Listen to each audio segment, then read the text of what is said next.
I am indeed. Ah, now then. You must be the adventurers assigned by the guild. Huh? How could you tell? By the clothes on your back and the look on your face. Experienced adventurers at that, I'll wager. Right again! You're pretty perceptive! In this trade, you need a sharp eye for people, not just rocks. Uncle Di can see what you're made of from a long way off. Alright, my assistant should be arriving soon, so let's just wait here a moment. Woo-woo! That's why we're here! Now there's someone else taking a cut? Well, to tell you the truth, this is a very difficult matter. Too much for adventurers alone to handle life here.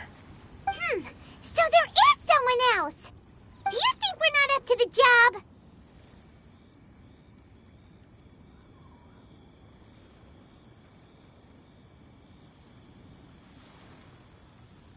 It just occurred to me that you don't have all the facts. The incident in question happened in a mine, and it's a little out of the ordinary, to say the least. Mines are dangerous places, as I'm sure you're aware. As such, I've enlisted an industry expert to cover all contingencies.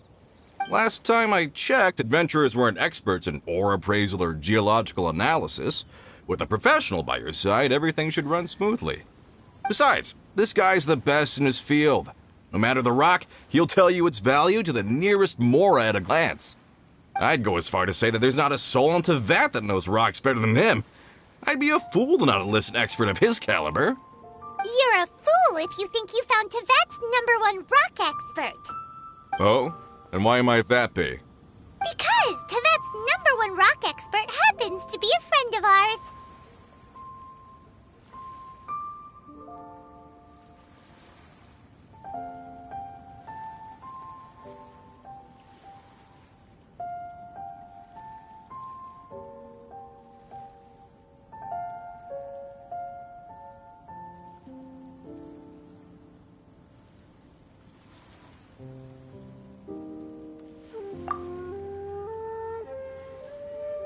Ha-ha! Didn't expect that, did you? Wait here, we'll go fetch him. Paimon bets Zhongli is listening to the storyteller. Let's head over.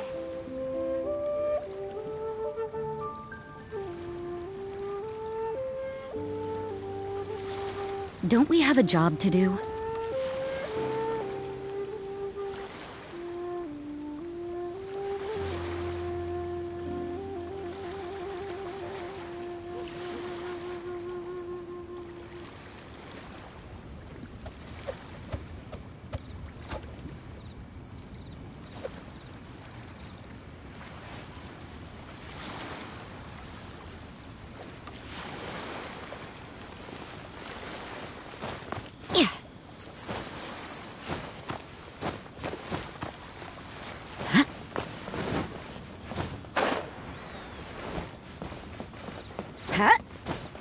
Hey there. Don't be shy. Come inside. Ha! Adventurer! Think you can last around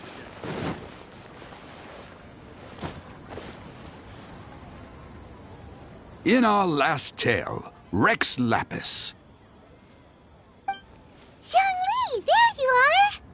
Oh, here for a few tales? I didn't know you two were connoisseurs. Oh, no, we're here for you. Do you have time? Ah, something I'm rarely short of. We need someone who understands geology and ore. Someone who understands geology and ore. Take a look around. Is there anyone in Tevat more qualified? The requester claims to have enlisted Tevat's #1 rock expert, but Paimon doesn't believe a word of it. Nobody understands rocks better than you.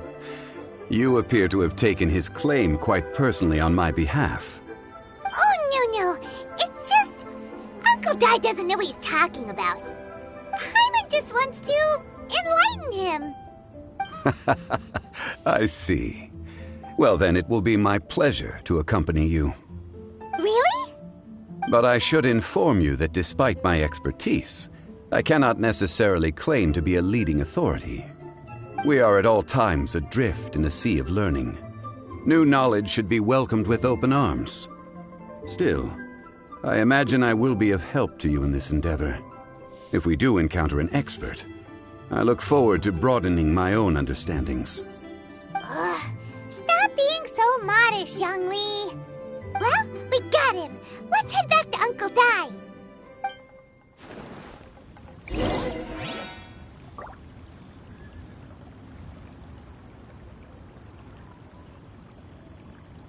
Listen, let me tell you how.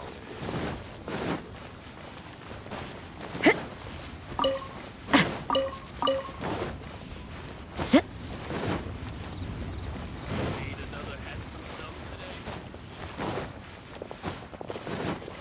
Hey there.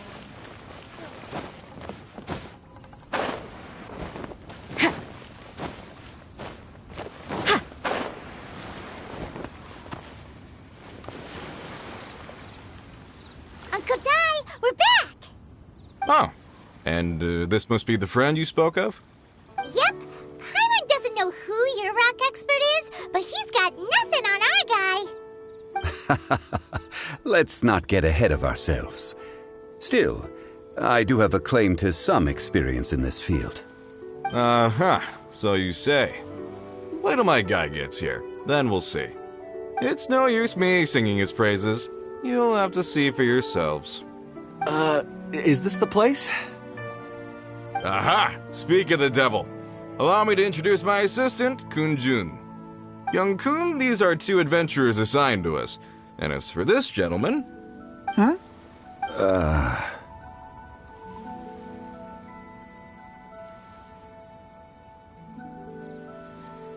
Wangsheng Funeral Parlor's consultant.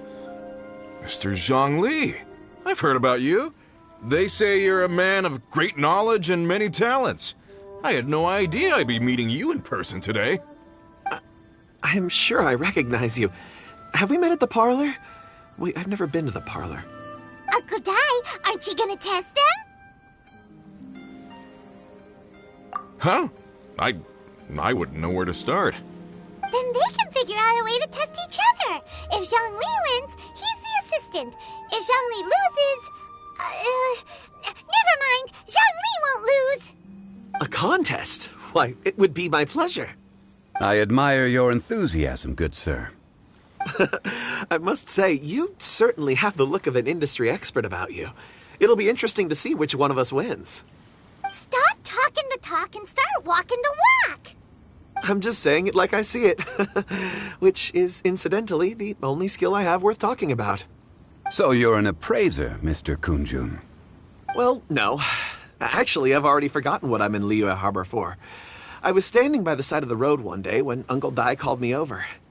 He saw me holding a rock and asked me a few questions. He seemed incredibly excited, even followed me for a while. We arranged to meet here. Huh? How could you forget something like that? I saw him on my way over to Liyue Harbor, poring over rocks and muttering to himself. He looked to be very familiar with them. I asked him a few questions out of curiosity. To my surprise, he knew more than me, an old mining foreman. In any case, he didn't have any pressing matters and agreed to help me. So, do you have a poor memory? Not exactly. Anyway, if it's rocks you need help with, I can most certainly lend a hand. Mr. Zhongli, what do you make of this rock? A glossy exterior, with a fissure that could only have been left in the wake of a volcanic eruption. If I'm not mistaken, this is a rough gem from another nation. Ah, a keen eye. It's no ordinary rough gem. Fragile surface layer, black veining. My intuition tells me that there's high-quality crystal ore inside. Remarkable! This rock does indeed hail from the vicinity of a volcano. I came across it in a market and snapped it straight up. The seller thought it was some leftover industrial remnant. They had no inkling of the treasure that lay within.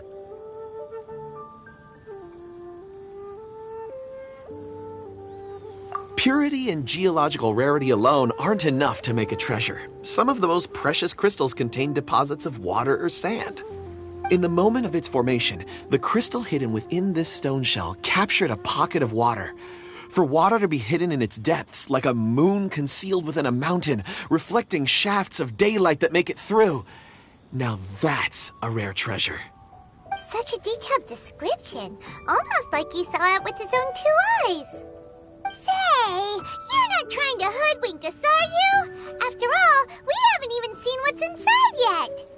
Everything he said is true. Most crystals are born in high-temperature environments. Heat and water aren't natural bedfellows, of course, which is why crystals with water deposits are so sought after. Moreover, this particular crystal contains mountain lake water. A rare find indeed. Well, if Zhongli says so, it must be true. I've yet to encounter anyone with a judgment as shrewd as yours, Mr. Zhongli. How did you know exactly what lay within? I've seen many such stones in my time. I recognized it immediately. I hope you didn't mind me flaunting my experience, Mr. Kunjun. Of course not. I feel I've met a kindred spirit here today. I hope you will accept my friendship. Uncle Dai, it would be a mistake for Mr. Zhongli not to join us. Trust me when I say that his level of expertise is unrivaled in the trade. You won't come across another of his caliber in your lifetime. Very well. There is strength in numbers, after all. Everyone, follow me to the chasm. There are men counting on you to find them.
Judgment! That's gonna hurt in the morning! Into the wind.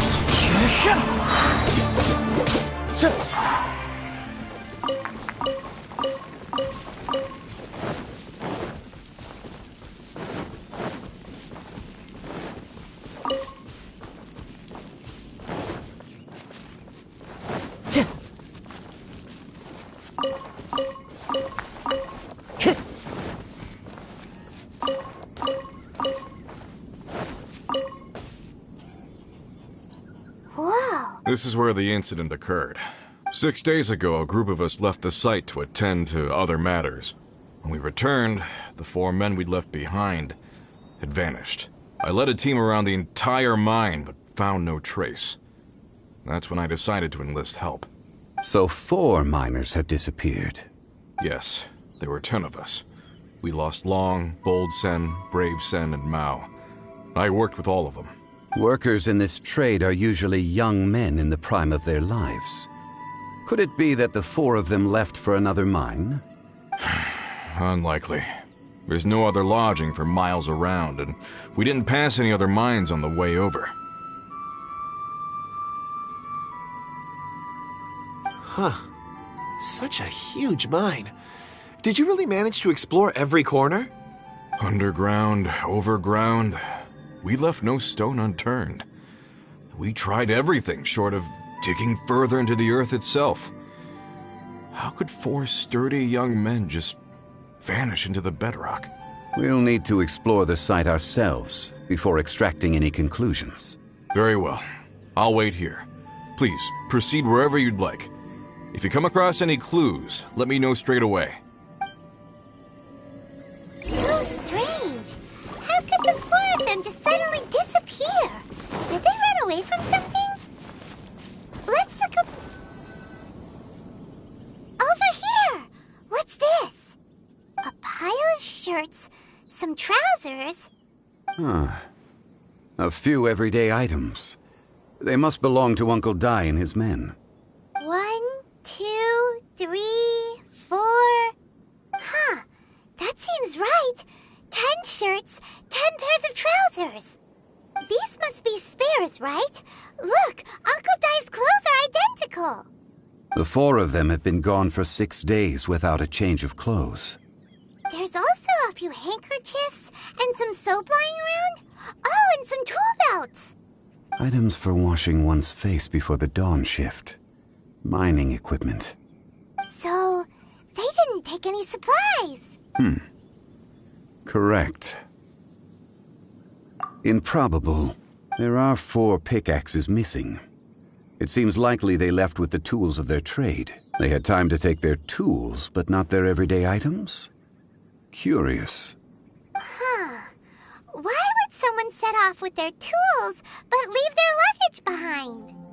1, they were working close by and didn't need to move their personal effects. But seeing as they've yet to return, this seems an unlikely hypothesis.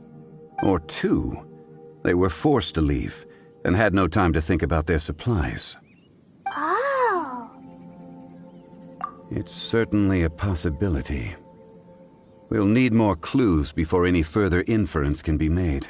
If they didn't leave, maybe they were made to leave. Let's...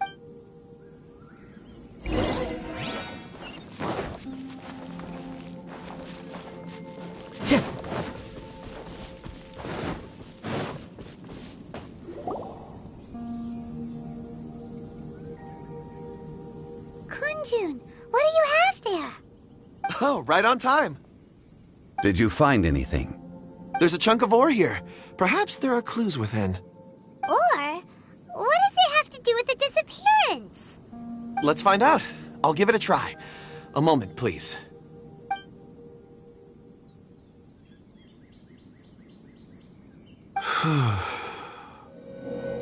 Okay.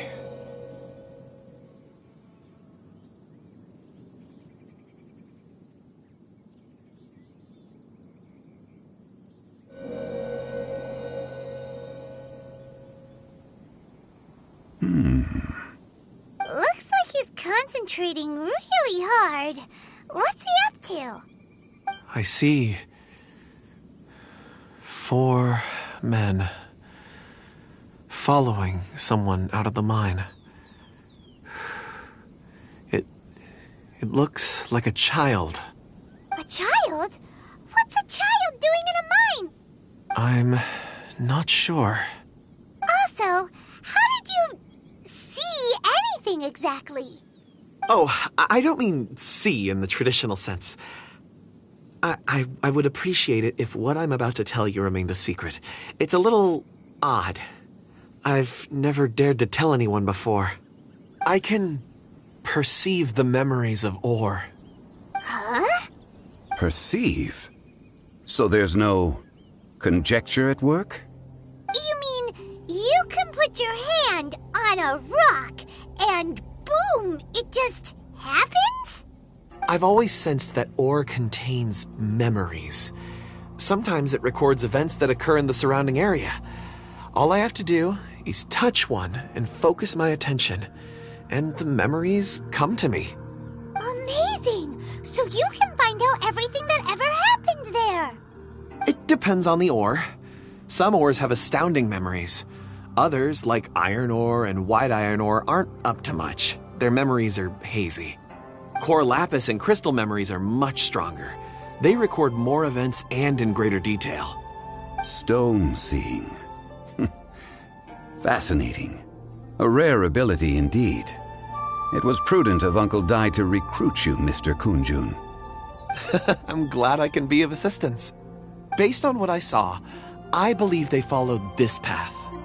This will take us north, away from the mine. North. Another clue for Uncle Dai. Let's make a note of it.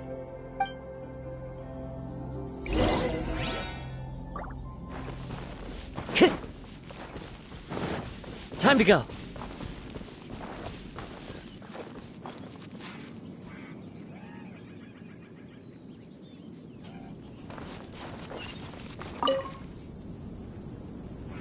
Excuse me, sir. Are you one of the workers here?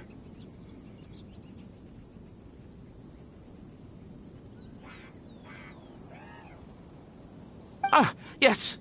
You must be here about the disappearance. Please, find them if you can. I don't know what happened. The weather was gloomy that day. The foreman left with a few men. I stayed behind with the other 4. After a while, I decided to take a break, just to catch my breath. I ended up falling asleep in the shelter inside.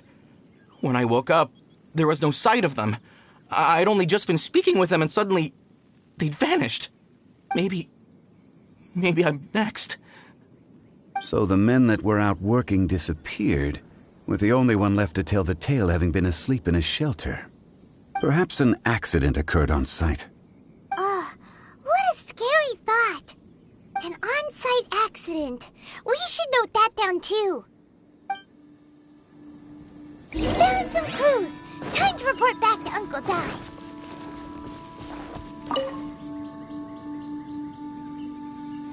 You're back. How are the investigations going? We found 3 clues in the vicinity. First, there are 4 missing pickaxes, yet everyday items are still in their place. This suggests that your men didn't leave of their own accord, but were forced to. Forced to? But who would kidnap miners? Who indeed? Second, there were 5 workers at the mine. One of them left the site to take respite. When he awoke, his colleagues had disappeared without a trace. Those who kept working all disappeared. The one who left early emerged safe and sound. It would appear that the incident occurred on site. Now that you mention it, I recall Bravo saying that he took a break. Could someone have entered the site and simply walked away with them? This leads me to my third point.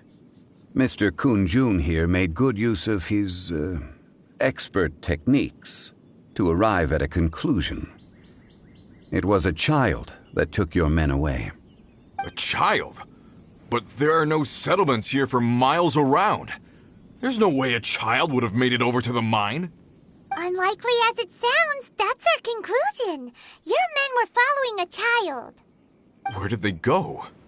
We believe that they followed the road north, away from the mine and toward the ruins. North? Right. I'll rally my men and head in pursuit.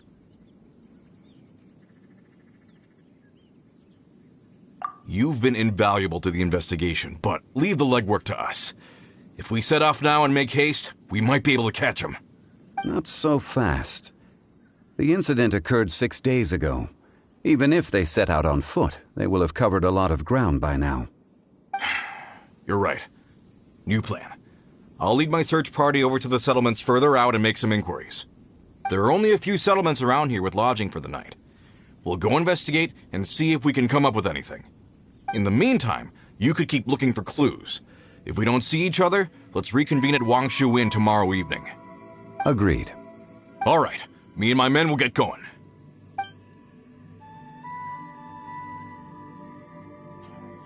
So, they're gonna talk to the people over at the settlements while we keep investigating here. Correct.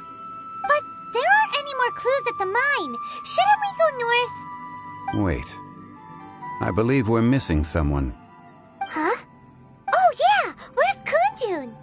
Paimon bets he's still investigating. Let's go find him.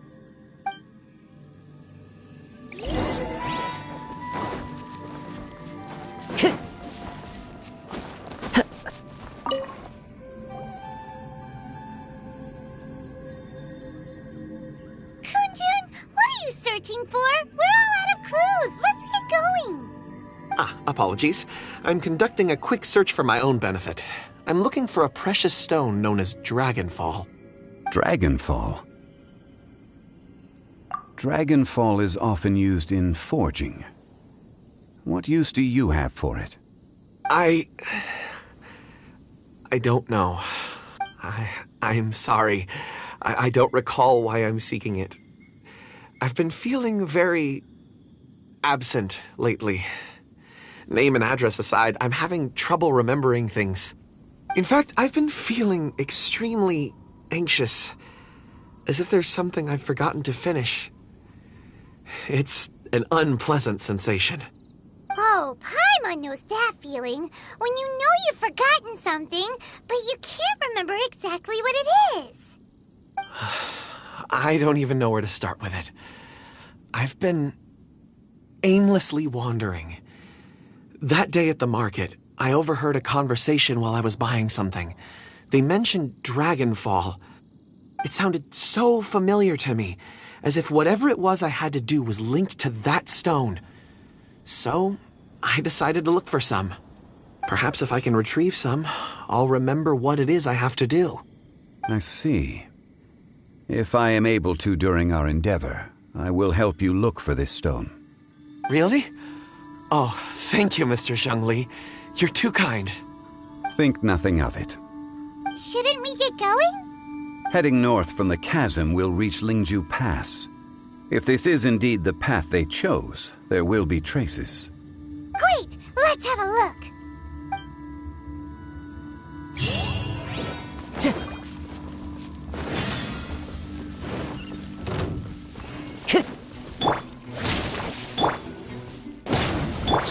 One with nature.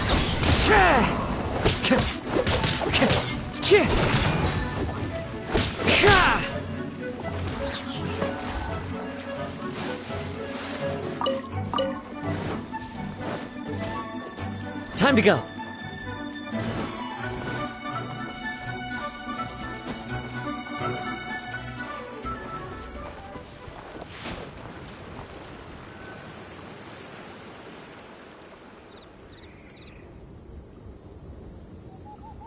Wait! There are tracks here!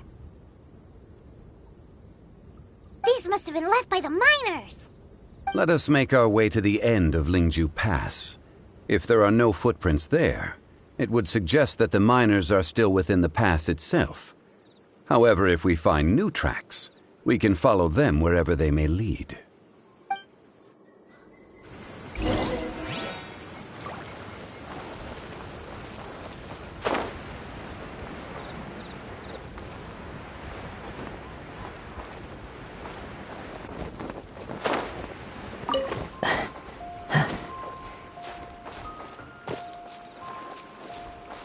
The wind knows me.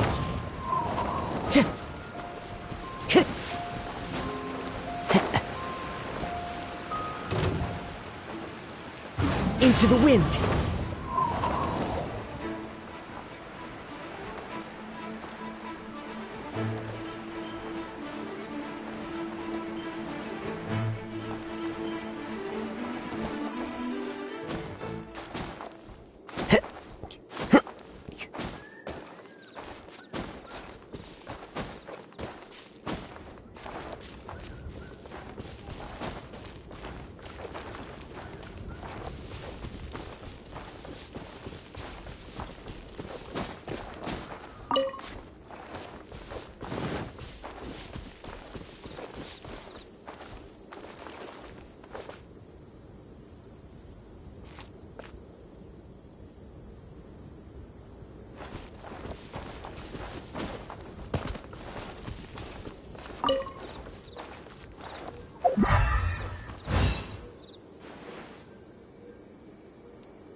Hey! Footprints! It would appear that they made their way through Lingju Pass and kept moving. If we follow their footprints, we should be able to find where they went!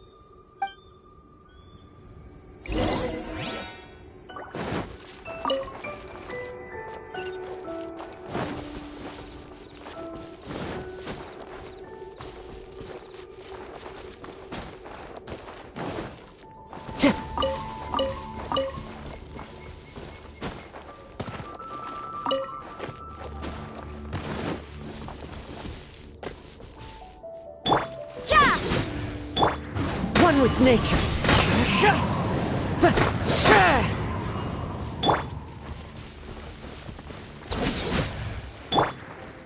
Into the wind.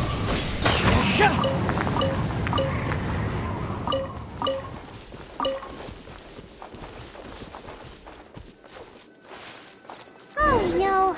The footprints end here! We should inquire with anyone nearby. If the miners came through here, they may well have seen them.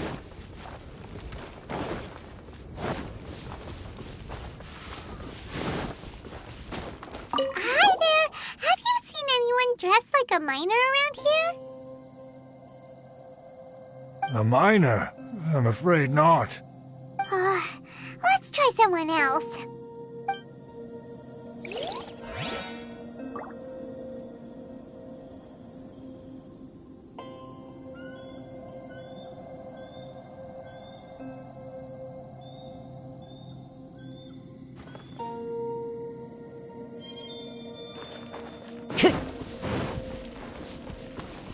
Hello, have you seen any miners nearby? About this tall? 4 of them? Stop bothering me. Can't you see I'm cloud watching? Jeez, a little grumpy, aren't we? Whatever, let's go ask someone else.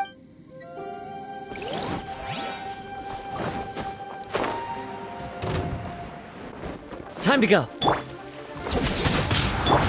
One with nature. Well,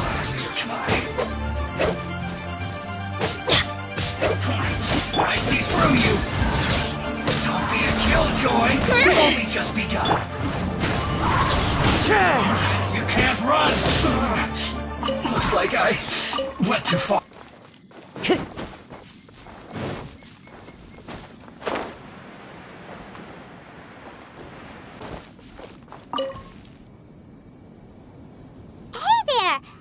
Seen any miners? It must have been about 4 or 5 days ago. There were a few men who came through here carrying baskets and picks. I guess that could have been them. Yeah, that's them! 4 or 5 days ago. It appears that they were moving slower than we'd anticipated. Traversing the geography of Lingju Pass must have held them up. It was so strange. 4 big guys with lifeless expressions. It was like they were in some sort of trance. And there was a child staggering in front of them.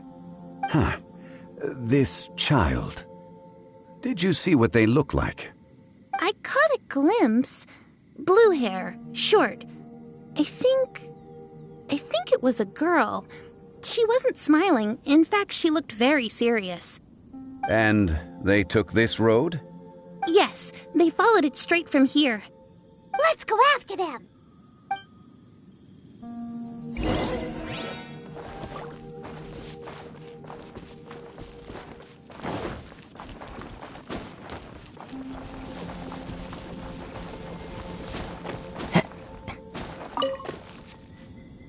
Into the wind.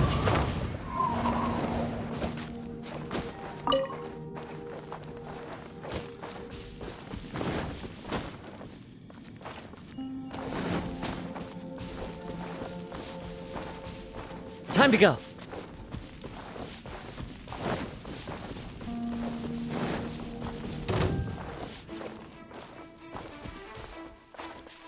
More footprints. There's a person over there. Help! Please save me! Is that one of the people we're looking for? Oh, rescue first. Ask questions later.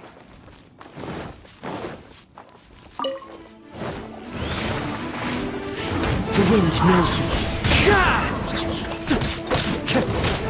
I don't want to be sealed back up. Fine. Clouds high. The birds call. Everybody stand back!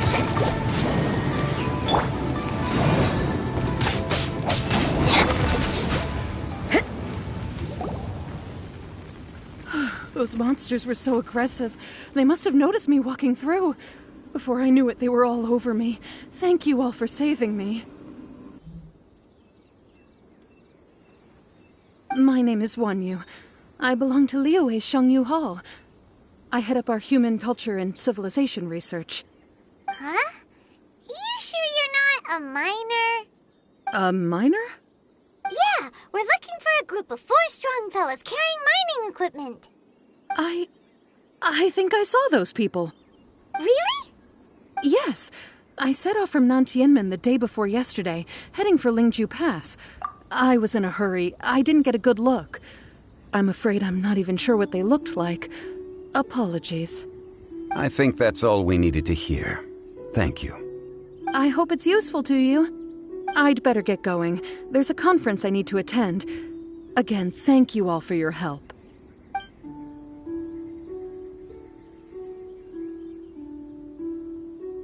According to the scholar, the miners were heading for Nantiamun. Can we be absolutely sure that it was the men that we're looking for? A child with a group of adults sounds pretty close to Paimon. But... Hey, perhaps that rock over there can tell us more. Aha! Paimon nearly forgot about our secret weapon! It looks promising. I'll do my best.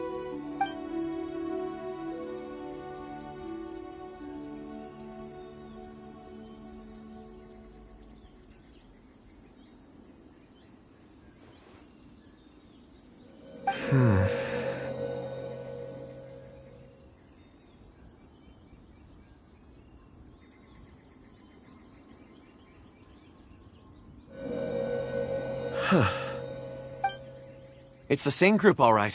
They followed this road. Mr. Kunjun, your stone seeing is something I won't forget in a hurry.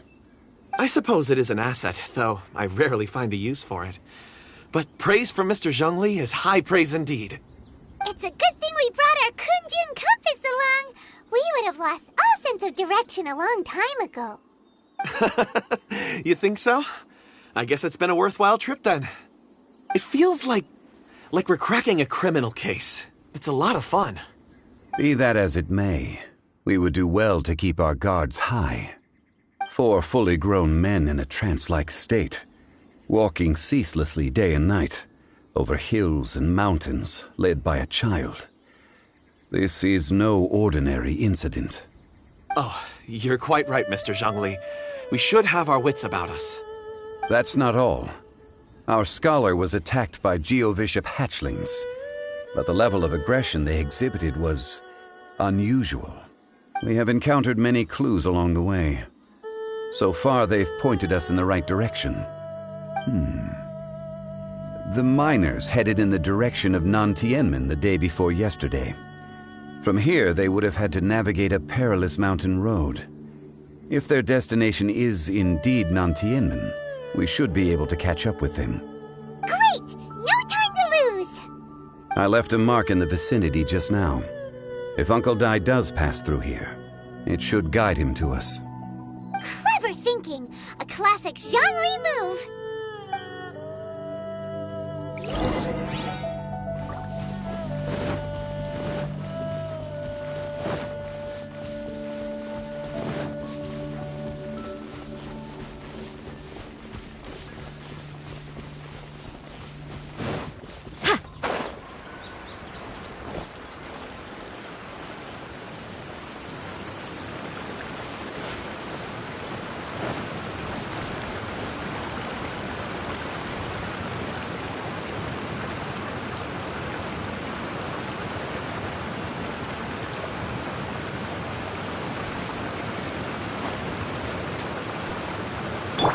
Into the wind!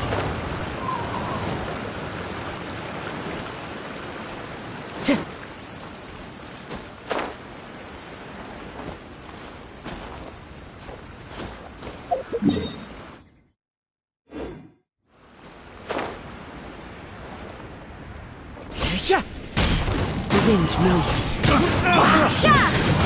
The hunter becomes the hunted.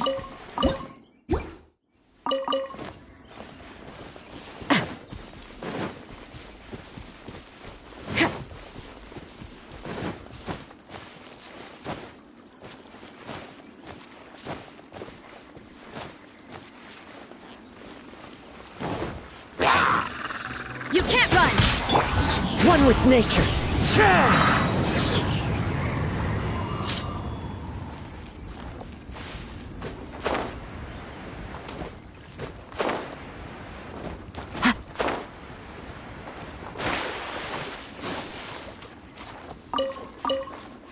Time to go.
There's still a long...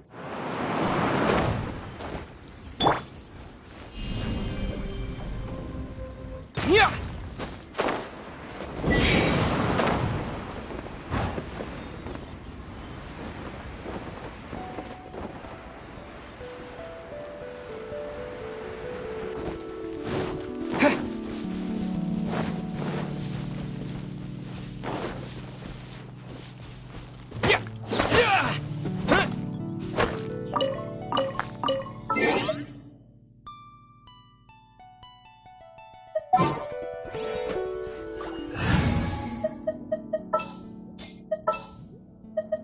I will protect you.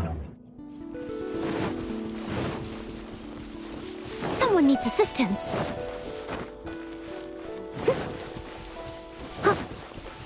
Hey! Over here on the ground! Is this one of the missing people? There's a basket lying here, too. This must be one of the miners. Hey! Hello? Can you hear us? Judging by his appearance, he must have collapsed from exhaustion. Should we wake him up? I can still dig. Sounds like he's whispering something. It seems that he thinks he still has work to do. Something's not right. There's a camp nearby. We should take him there and monitor his condition before deciding our next move.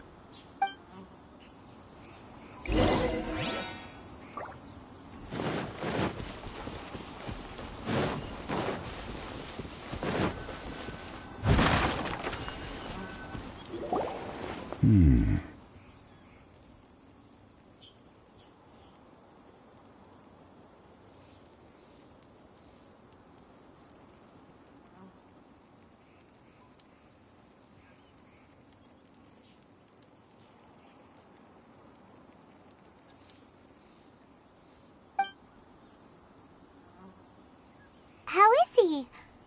He won't die, right? He's worked himself into a stupor. Thankfully, he's not in serious danger.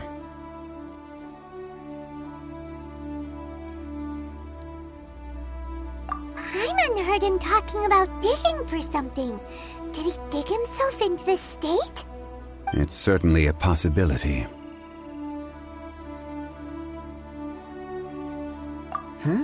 It looks like there's something in his pocket. Are these ore fragments?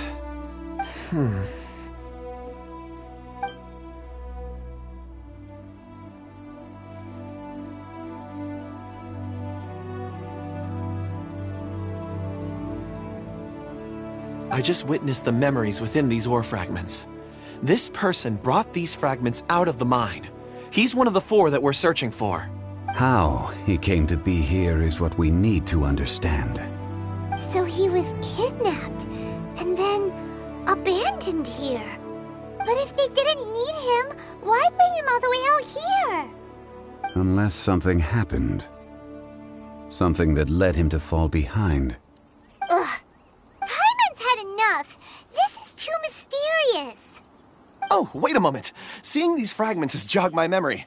I have something for you. What is it? Ooh, is it a present? Something for us? As I mentioned, before I met Uncle Dai, I was in a daze. After setting out with you on this case, it feels like a fog is lifting. I was so happy when Uncle Dai enlisted you to help. I would never have managed to track down these clues by myself. These are some crystals that I bought from the market. Not any old crystals, mind you. This purity is extraordinarily rare. One for each of you. A memory, if you will. It's beautiful. Oh, and the colors change as you turn it. It's like a different crystal from each course, take it. And this one is for Mr. Zhongli. Huh? Is something wrong? Not to your liking? On the contrary. I just hadn't anticipated receiving a gift during the current circumstances. But thank you. I will take good care of it. I'm pleased you like them. It's nice to be able to give a gift that others can appreciate. Oh, I see more rocks over there. You should all get some rest. I'm going to scan the surroundings. Perhaps there are more memories to uncover. You sure like rocks, huh, Kunjun? Ores are the crystals of the earth, the sediment of time itself. I feel at peace among them. Get some rest and call me when you're ready to set off. I won't be far. Rest easy. I surveyed the area. There's no danger here. Oh, however, there is something I wanted to discuss with you. Huh? What's with the seriousness all of a sudden? Traveler, does Dragonfall mean anything to you? You mean the ore that Kunjun's looking for? What's so special about it? Dragonfall is an incredibly rare ore used in forging. The majority of regular crystals are formed in high-temperature environments. Dragonfall, on the other hand, is formed as a product of elemental reactions. Elemental reactions can produce material objects? Indeed they can. However, only a minority can survive for long periods of time. Dragonfall first emerged in the midst of a great battle, thousands of years ago. Powerful clashes of elemental energy gave birth to elemental crystals.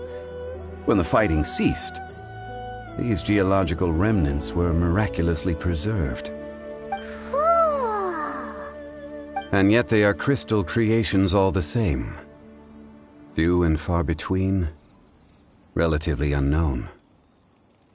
A few hundred years ago, they were virtually mined into obscurity. Why is it then that a citizen of Liyue now wishes to strike upon ore that has long since vanished from the earth? Yeah, if he knows of its existence, surely he knows all of it's already been mined. Weird. Paimon doesn't get it. There are those in the mining trade who retain a keen interest in Dragonfall. But for someone like Mr. Kunjun, whose motivations for seeking it are unclear even unto himself, it's practically unheard of. Ulterior motives? Is he a villain? A conclusion that is presently impossible to reach. We must watch and wait. Don't forget, rescuing those miners is the primary objective. As for anything else, sooner or later the tide will reveal the lie of the land. We're drawing closer to our goal. I believe we should continue to follow this road through. Now that we've found one, the others won't be far away.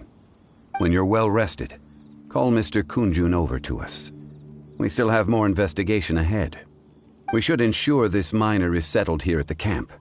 Once we've brought this matter to a close, we can return and attend to him. I suggest we leave a note for Uncle Dai. If he does find the camp, he'll know what to do.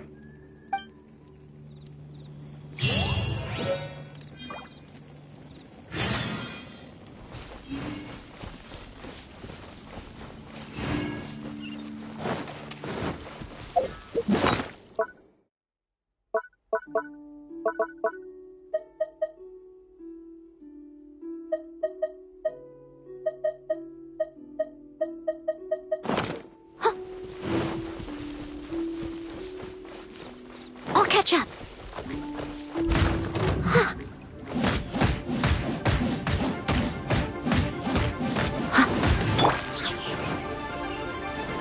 Yeah!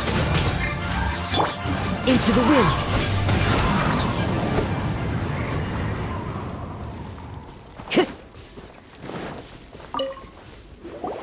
Kunjun, we need to get going. No problem. I'm done here. Any results, Mr. Kunjun? There are many beautiful rocks here, but nothing out of the ordinary. I couldn't find any clues. Then again, the memories of ore can shift with the passage of time and the changing of the environment.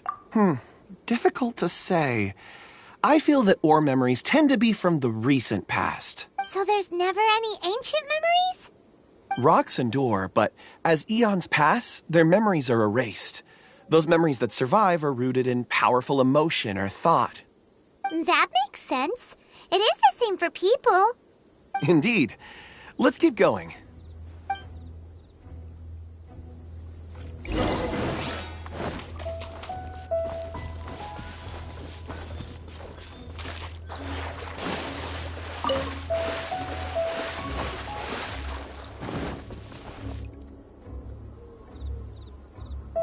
Wow. Such an immense tree. And there's so many mysterious-looking crystals up there, too. Amazing! This ancient tree. Let's conduct separate investigations. I'll take that area. Perhaps you could survey this section. All right, then. Kunjun, can you see anything worth investigating? Well, there is this stone tablet here. Doesn't seem very interesting. Paimon's gonna look over there. Huh. It's worth a try, surely. Let me see. Oh!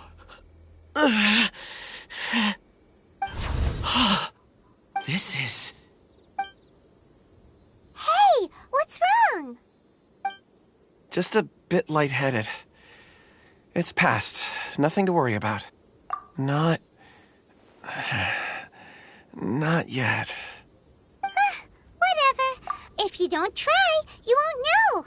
Anyway, you'll be able to get a good look at our surroundings from up there.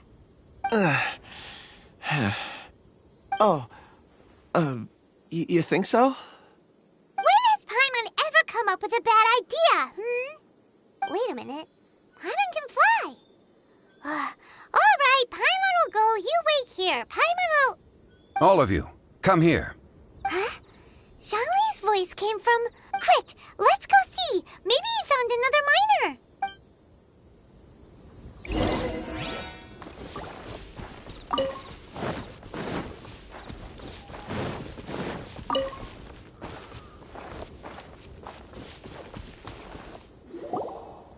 This has been newly dug.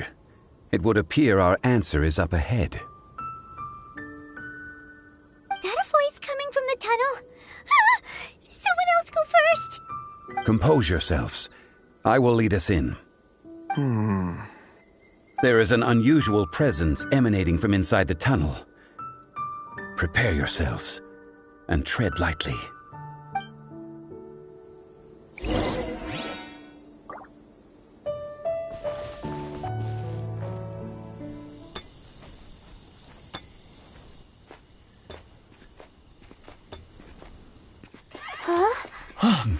Listen. The missing miners are here. What are they digging for? I'm afraid that this whole tunnel is the fruit of their strenuous labor. That gate. Has it been there all along? Digging a tunnel to this ancient seal. Had they not been discovered, they would undoubtedly persevere to the gate.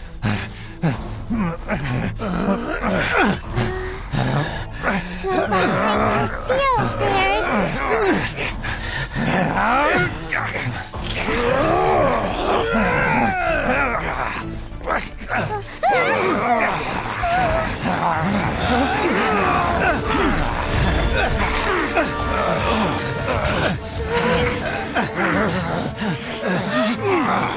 What do we do?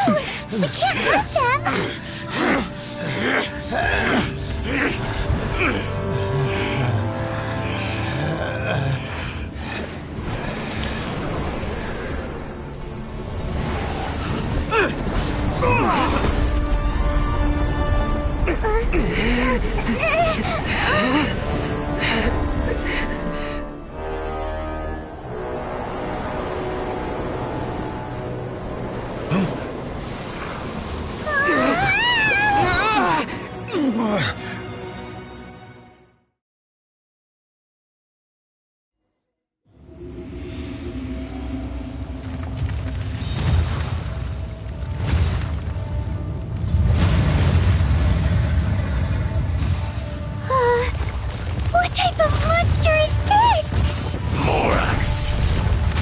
arrive at my doorstep of your own volition.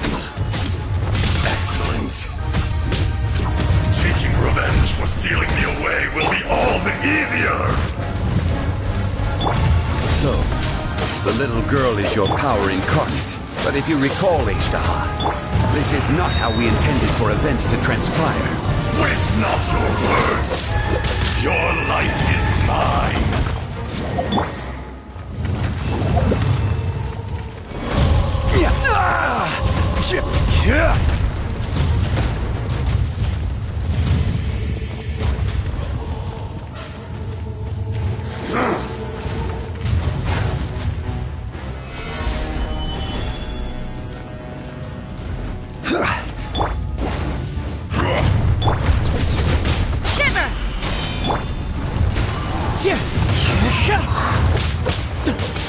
Leave it all to me, as a good knight should.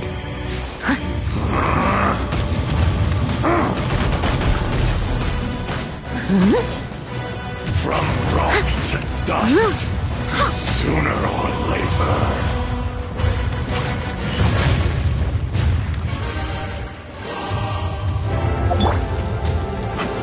Cowardly insect! The enraged earth will not absolve you!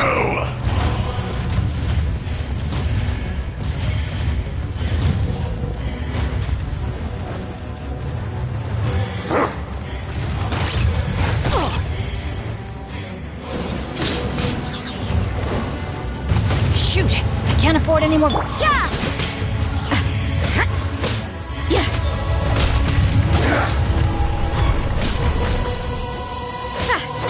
Everybody stand back!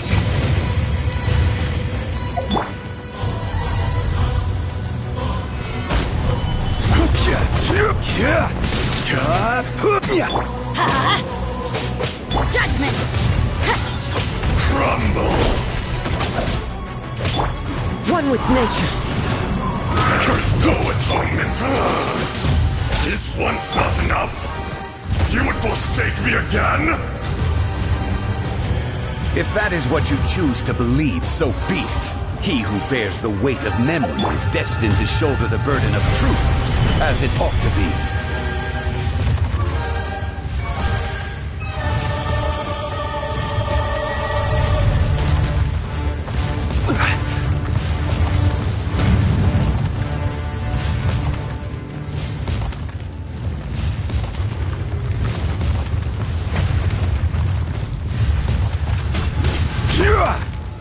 Solidify!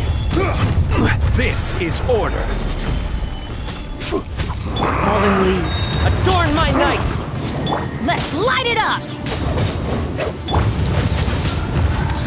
Punishment!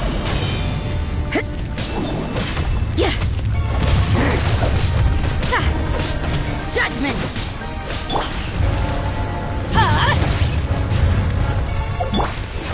Gather!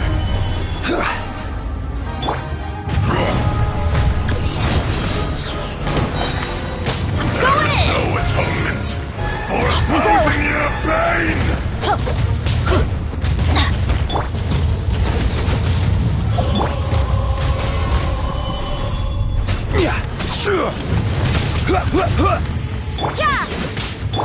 Into the wind! Be crushed! Gather!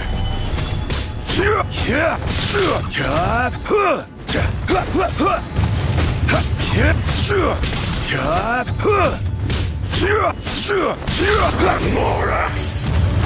You think you can destroy me?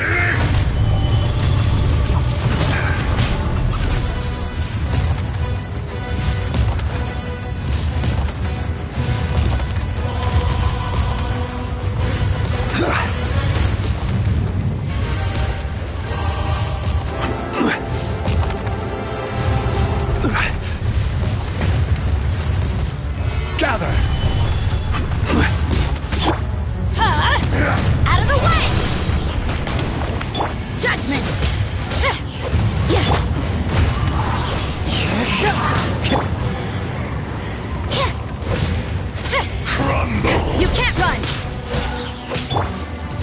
here! Take cover! Teamwork is dreamwork! The wind knows me. Judgment!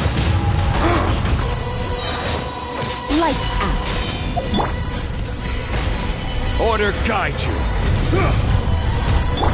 One with nature. There is no atonement. I must leave no stone unturned. Time to clean up.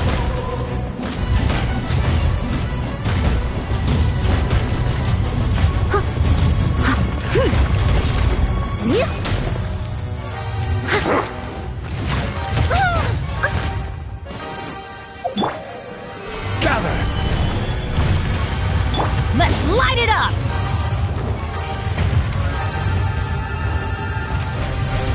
Come. Out of the way! Experience an eon of suffering.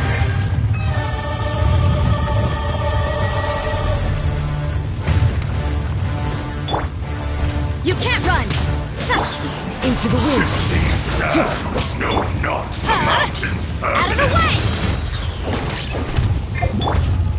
Stabilize.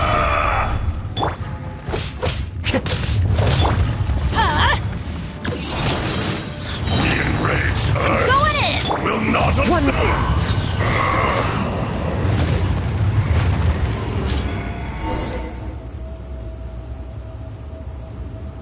Morax, 1,000 years after you sealed me underground, you return for the second time.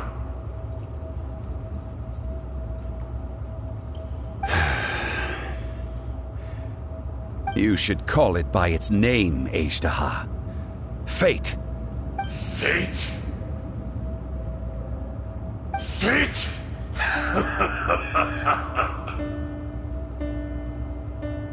So here lies the wisdom of the gods.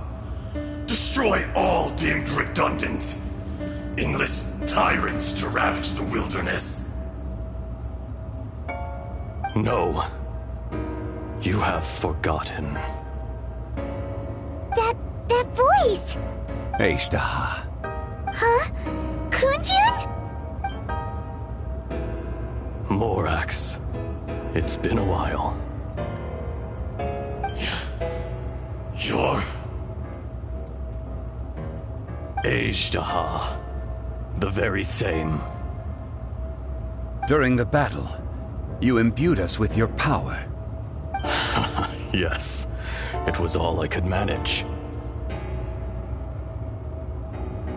Forgive me for concealing the truth, Traveler. There were things that only became clear to me upon reaching this tree. Allow me to elaborate. I am not Ajdaha the whole, but a fragment. Heaven and earth, yin and yang, opposing forces. You can consider the existence of me and the Ajdaha you see there to be a reflection of such polarities. We are a schism of the will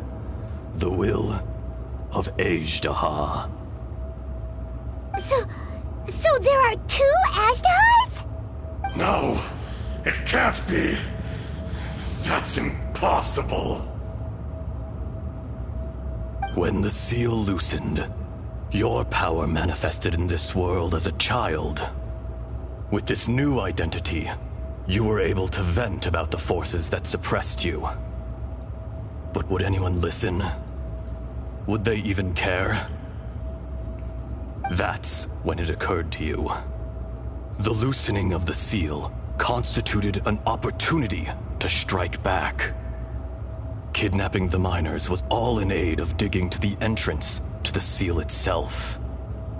Your plan was to launch an attack on both ends, from outside and within, thereby fully destroying the seal. The audacity! Are you insane? If you truly are a part of me, how is it you find yourself standing on the side of the betrayer? I was another power awakened with the loosening of the seal. Too weak to reincarnate, but strong enough to possess a human body. I was barely conscious. I couldn't remember who I was. Only the past would elicit a reaction from me. But my aim was clear. Find Morax and aid him in stopping you. I had sensed that something was amiss when you mentioned Dragonfall. Had your power been but a little stronger, I would have recognized you. Don't blame yourself. I have changed beyond all recognition. Only when I touched the stone tablet did I truly remember. It's been so long. A secret beyond all comprehension of youthful humanity and ancient dragonkind. Morax, do you want to tell the tale? There would be no harm in it. The decision is yours. You haven't changed. Then allow me. Ajdaha was once a friend and ally of the Geo-Archon Morax, with a lifespan far exceeding that of mankind. However, that which is derived of the Earth is no more or less than the Earth itself.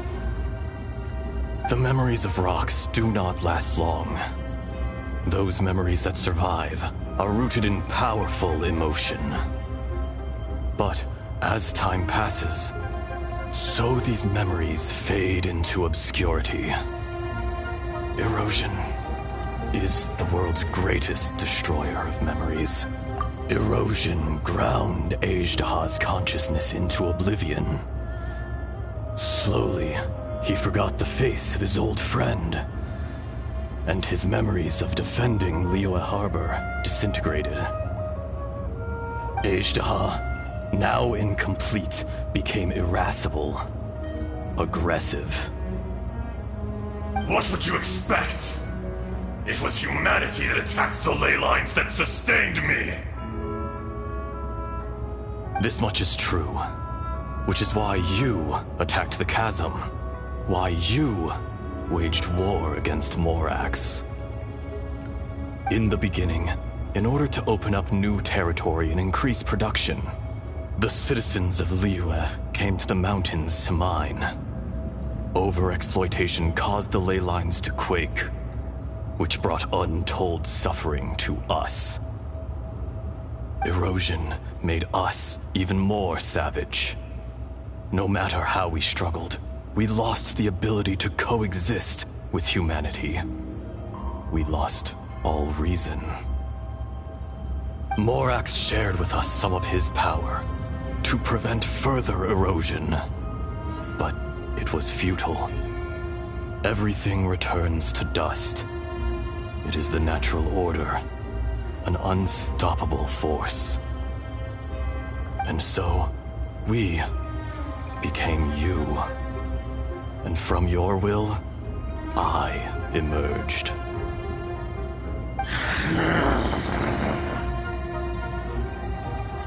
I am your final contract. Witness the promise between Ajdaha and Morax. You can hate me, but you cannot deny me. No!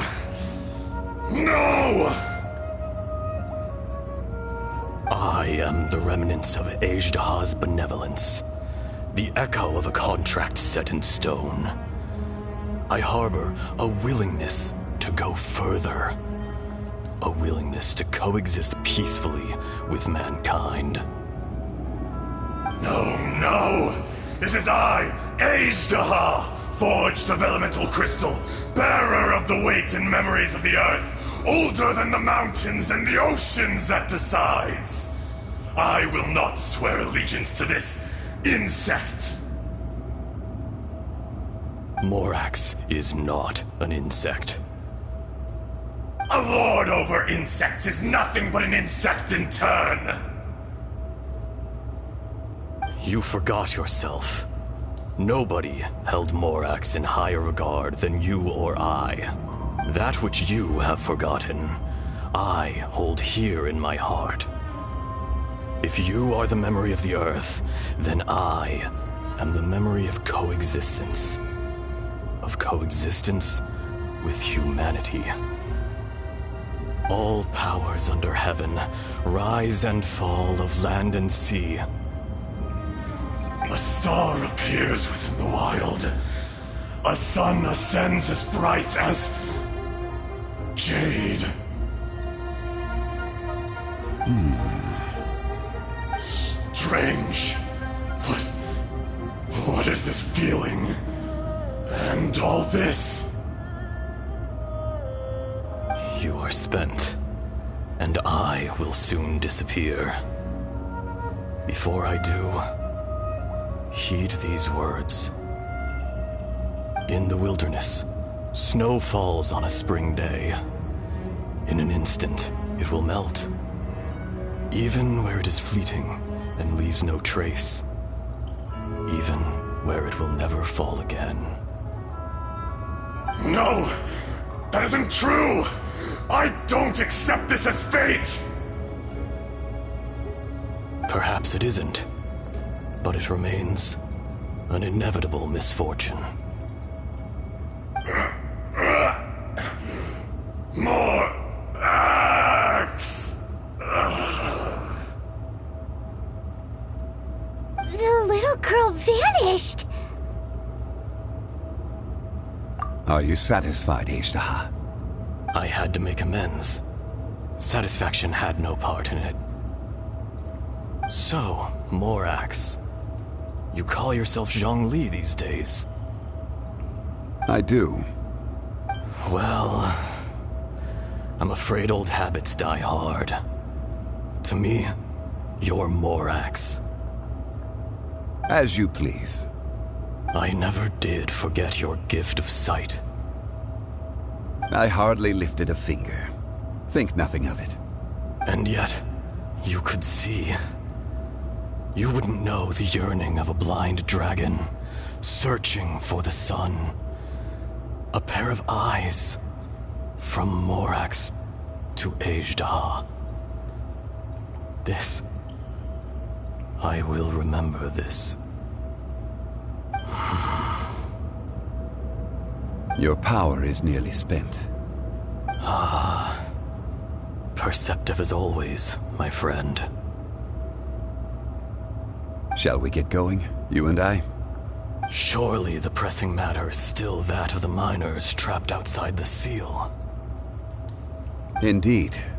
Hence the need to get going. To fix the damage left in your wake. Straight down to business as always. Let's go.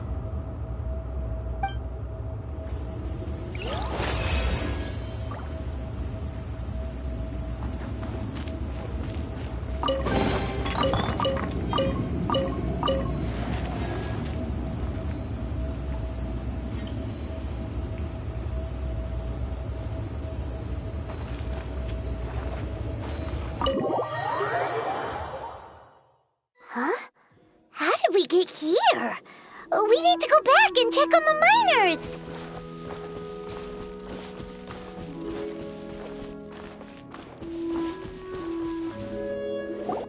So there you are. My men and I found your clues and followed them straight here. We found Mao in a tent at the campsite unconscious. It seems he'll be okay. Sadly, we found no trace of the other three. Huh? Young Kun, what is... Nothing. Pay it no mind. Those three miners are over there, in that cave. Cave? What happened? They're exhausted, but not in danger. Don't worry. Right. Well, thank you, all of you. I better go and see how they're doing. So you're taking them back to Liyue Harbor? That's right. Can I come with you? No problem. You rescued my men. I'll be happy to assist all of you in any way I can. I'll be back soon. I need to assess their condition. Kunjun, we should be calling you Ejdah. You're coming back to Liyue Harbor too, right? Not I. Merely this body. Once I'm gone, the true owner will accompany the miners back to Liyue. Kunjun hails from a family of famous artisans. He too will be famous in time. It would be a shame for someone of his talent to go missing. You always did have a great admiration for blacksmiths. Curious how swords and daggers are blind, yet their creators see so much. Perhaps empathy is mankind's proudest achievement after all. Ashtaha, I am no longer the Geo-Archon. I can sense it. Today I am just an ordinary citizen of Liyue. Even you met such a fate. Let's get the difficult part out of the way. I cannot guarantee that I won't be awoken a second time. No matter. If that day comes to pass, Liyue must prepare itself to face you. And how will Liyue fare without Rex Lapis? Even without a god above, this remains a nation of men. I was once their god. I ought to be here to witness their rise and fall. All life is shaped and then ground away by the endless flow of time. You were always the strongest among us. Yet, it would seem that even you have been eroded. That's unimportant. Fate is ordained by heaven. Even if our mission had already concluded, it would be cowardly not to strike out on the road of departure. You may live forever, doomed to a lonely existence. Yet, even this is temporary. When you reach the end of time, those people, those past and future relationships predetermined by fate, they will be waiting for you. I do not pretend to match your rhetoric when it comes to the subject of a life long lived. I fear that the life of an elemental being is longer than any in this world. Were it not so, you would have killed me long ago, and would not be having to face me again now. You've brought a smile to my face. When all is said and done, a reunion between old friends is an auspicious occasion. That day in the chasm, did you hesitate? A heart of stone is a heart nonetheless. But I am the god of contracts, and was for a time a god of the people of Liyue. You chose justice, but did not forsake your kindness. You came to me not as an assassin, and so I was willingly sealed away. The movements of the Earth Dragon can tremble the earth and shake the heavens. With your abilities, even at my full strength, I struggled to confront you, let alone seal you away. Hence my inception. Do not forget that I was there with Liyue's founder. The face may have changed, but the content of the contract remains intact. Old friend. God of contracts. I hereby honor our agreement. Thank you, Ashtaha. My life is nigh on eternal. I will go on with the infinite flow of time. And you, Morax, you too will live for many a day to come.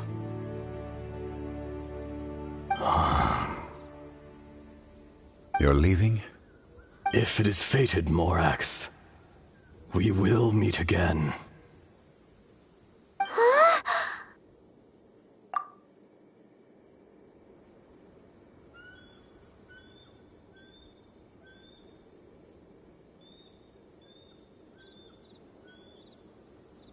Yes. Don't be alarmed. He's only asleep. Whoa. That was so weird. It was like he suddenly became another person. In fact, we have yet to meet the real Kunjun.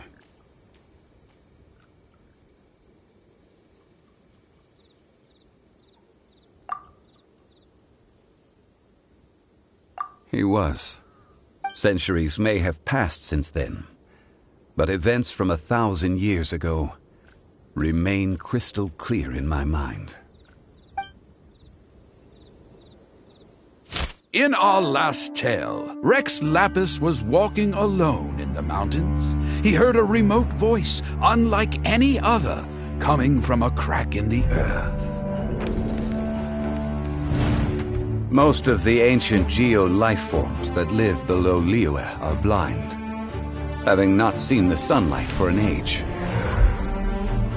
The voice was sometimes sad and song-like. Other times it was loud and thunderous. The Lord of Geo searched here and there before finally unearthing a strange stone from the bedrock. That's how Agedaha was. I answered his wish and took him above ground. The Lord of Geo took pity on the rock spirit and carved it into a magnificent work of craftsmanship, a vivid representation of a dragon. I bestowed him with a pair of eyes to see the world and came to an agreement with him.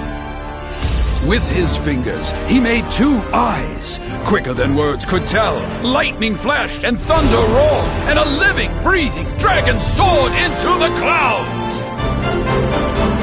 I agreed to let him live among the people above ground. But if the day ever came when he brought ruin to order, he would once again be sealed in the dark.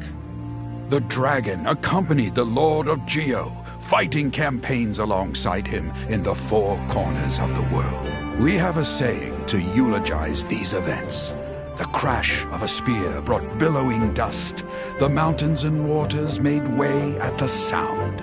The sight of a dragon bestowed with a touch the promise of rainwater blessing the ground.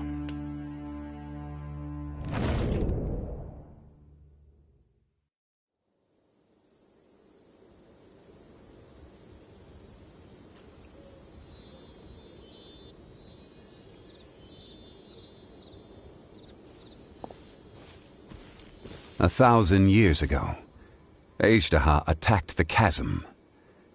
I tried to obstruct him, fighting him tooth and nail down the length and breadth of the mine. Finally, I brought him down and sealed him underground. During that battle, Dragonfall was born. Agedaha could sense the stone. Subconsciously, he wanted to use it to find me. Despite being the victor, I could not claim to be stronger than he, and in his heart, he still retained an ounce of goodwill towards me, towards Liyue, towards life above ground. He was willing to be sealed away, but as the erosion set in, he forgot.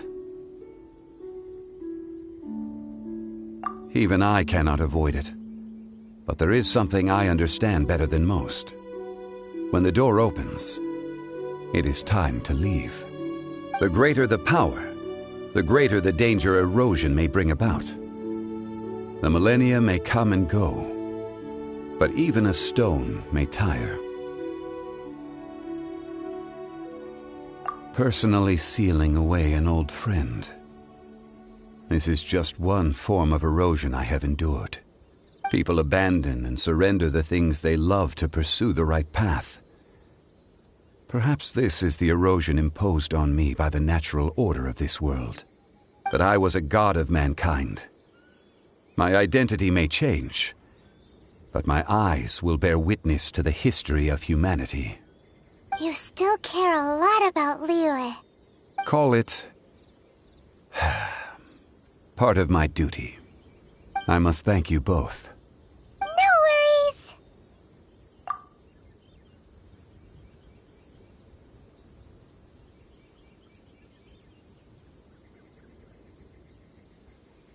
Oh? About what? Oh yeah, Paimon nearly forgot. So, not long ago, we met a guy called Dane. He told us about Conria and the punishment of the gods. That's when we realized that those events were connected to the person we're searching for. Zhongli, you're a god. You've lived through thousands of years of history. Surely you experienced the incident? I cannot say. Why? You can't even give us a thread of information? This is so important to us. I understand. But I must apologize. This is my contract. You mean another past grievance? Like the incident with Ejda? Too painful to talk about? It was signed before it all began. I have always honored the contract. And kept my silence. How can you be like that? You two are friends to me. I can assure it brings me no pleasure to disappoint you. But as the god of contracts, I cannot go back on my word. Would you be ready to find out? It appears your understanding of this world continues to grow. There are many events of ages past, many secrets that lie hidden. They have been eroded by time, forgotten by the people, abandoned. But you are capable of finding them and bringing them into the light. Those who come to witness will witness. Those who are born to remember will remember. If you take the same road as that person, there may be more difficulties ahead. But as long as you firmly believe that you are on the right path, everything has meaning.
Your sister would have sided with the Abyss.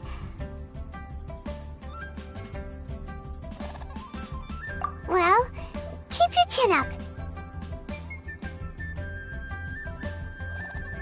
Paimon believes in both of you. And when the going gets tough, the tough get going, right? She said we needed to reach the end of our journey. Paimon bets she still has lots more to tell us. And we won't find out what this journey is or where it will end unless we keep going.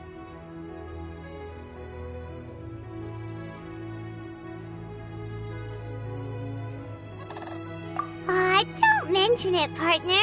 Travel buddies are supposed to look out for one another. Although, where should we go next? If we want to continue with the journey...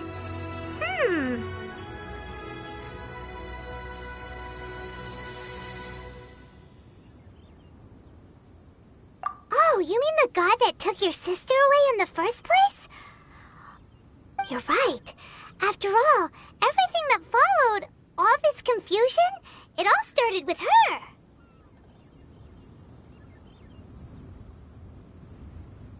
Yeah, Paimon bets she's the key to understanding this whole mystery. Well, we've ruled out 2 gods so far, the Animo and Geo Archons. So, next... Paimon doesn't think we can simply walk into Inazuma.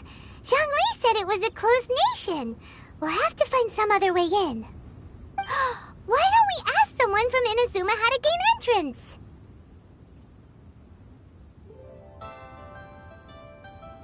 Oh, Paimon's thought of someone already! Atsuko in Liyue Harbor! She's from Inazuma! Let's see what she has to say!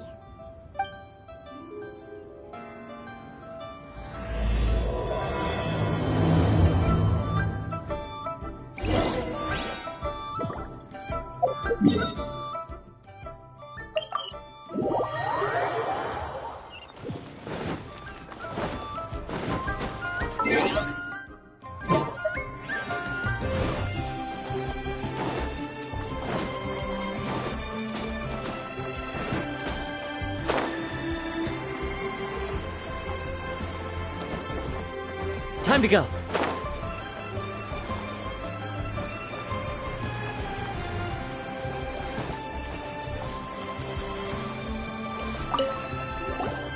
Oh. Hello. Oh, I mean good fortune, right? I'm still learning to talk like a local. Is there anything I can help you with? We wanted to ask, how do we get into Inazuma? Oh, so that's why you're here. Well, there is a way.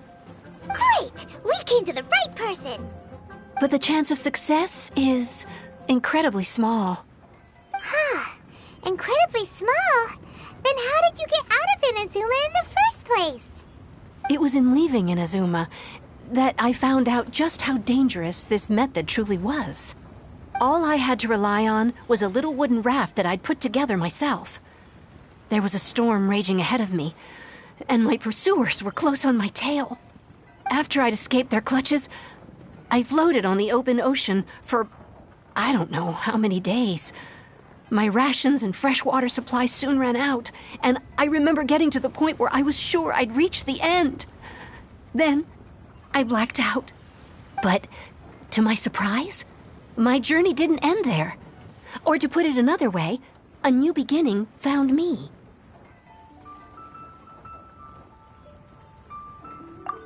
That's right. I escaped by the skin of my teeth. The fact that I'm even alive to tell the tale must be a sign that the gods were watching over me. What a horrible journey! And you set off knowing how dangerous it was? Why? Well, because everything is just too restrictive over there. The atmosphere is so stifling. The Kanjo Commission subjects everyone leaving or entering the nation to a protracted approval process, and I felt like I didn't belong there. Kanjo Commission? What's that? Along with the other 2 commissions, they oversee everything in Inazuma. We usually collectively refer to them as the Tri-Commission. I suppose they're equivalent to the 8 trades under the Liyue Chising. One of the obligations of the Kanjo Commission is to conduct rigorous identity checks on all individuals leaving or entering Inazuma. All non-nationals are processed centrally on Rito upon arrival. Meanwhile, the Tenryo Commission is responsible for implementing the recently promulgated Vision Hunt Decree. They act like the executive arm of the Raiden Shogun's rule. Loyal, yet unfeeling. It doesn't feel good to speak ill of my home like this. But after spending so long under that oppressive atmosphere, I begin to lose all hope for the future. What I mean to say is, unless you have an extremely compelling reason to go to Inazuma, you should abandon your plans of trying to get there. You should know that the sea around Inazuma is engulfed in a perpetual tempest of wind and rain. Supposing you survived that, you would still need to get past the samurai guards that enforce the Sakoku Decree, the closed nation policy of Inazuma. And even if you did manage to find a way, you'd still have to produce the necessary documentation at the Rito Center for processing Outlanders. Otherwise, you'd be kicked out immediately. Seems like they really don't want anyone setting foot in Inazuma, huh?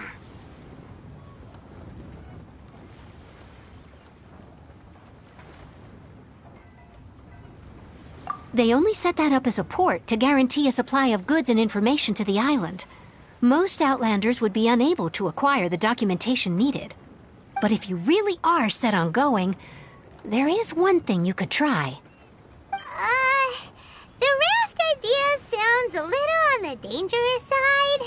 Plus, Paimon would definitely get seasick. That's not what I meant. You could ask someone from the Crux Fleet if they have some way of getting you to Inazuma. They're well known in Liyue. Voyaging far and wide has made them a well-traveled group with a wide range of experiences. They may just know how to break through the storm. But it's an armed fleet, right? Why would they agree to a request like this? That part is up to you. If you're able to persuade their captain, Beidou, then the hardest part will be out of the way.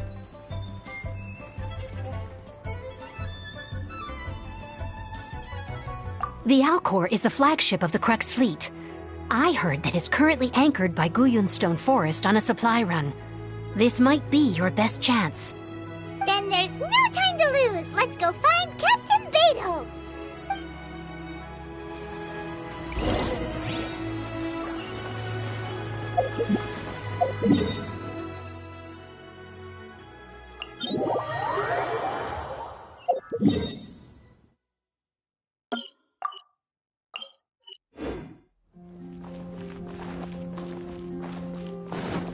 Into the wind.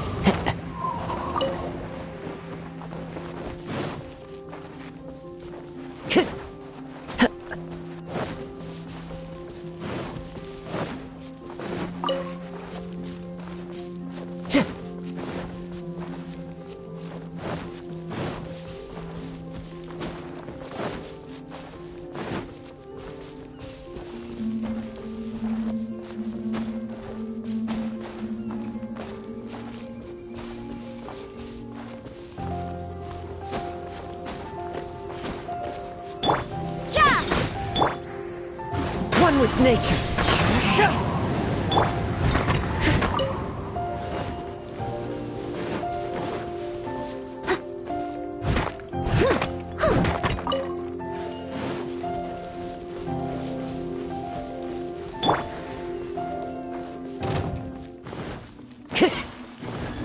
Clouds high. The birds call. The wind knows me. You can't run!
we got here?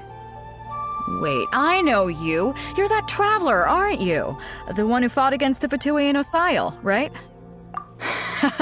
Ningguang told me about you. A traveler of great insight and remarkable skill has saved Liyue, she said. She's a hard one to please, so praise from her is high praise indeed. I remember thinking at the time that it'd be good to meet you in person. Judging by the clothes on your back and this floating thing, I guess that time has come. Hey! The name's not Floating Thing, it's Paimon! Paimon? What a fascinating being. You two give off not only the essence of wind and earth, but also of... yes, the stars. Huh? The fragrance of what now? That's the weirdest compliment Paimon's ever heard. Pay it no heed. I mean only to say I am certain that it is by fate, not chance alone, that we should meet. And that gives our encounter meaning. I prefer other means of entertainment. This young man is Kaidahara Kazuha, a temporary addition to my crew for reasons I won't bore you with. Occasionally he opens his mouth and flowers come out instead of words. With this fine ship and the soft sea breeze, would it not be romantically irresponsible of me not to acknowledge it with a line or two of poetry? No, I can't argue with that. Okay then. Once the clash is underway, I'll give you a chance to perform. Only if the mood takes me, of course. Poetry for poetry's sake tends to lack meaning. Hey, you don't want to pass this opportunity up too easily, especially seeing as our great hero here might be in attendance. Oh, wait a minute. What's the clash? Also, just to clarify, by great hero, do you mean... Huh? I thought you might be here to sign up. You're telling me you've never even heard of it? The Crux Clash is a martial arts tournament that I hold. There'll be a whole bunch of folks taking part to showcase their talents. There are two important rules. 1, competitors must be renowned fighters.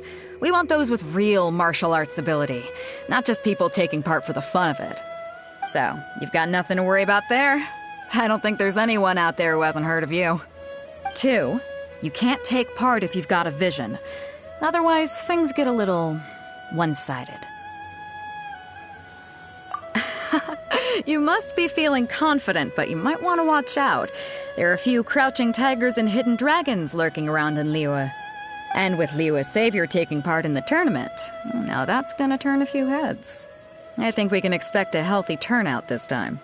But we didn't come here to take part in a martial arts tournament.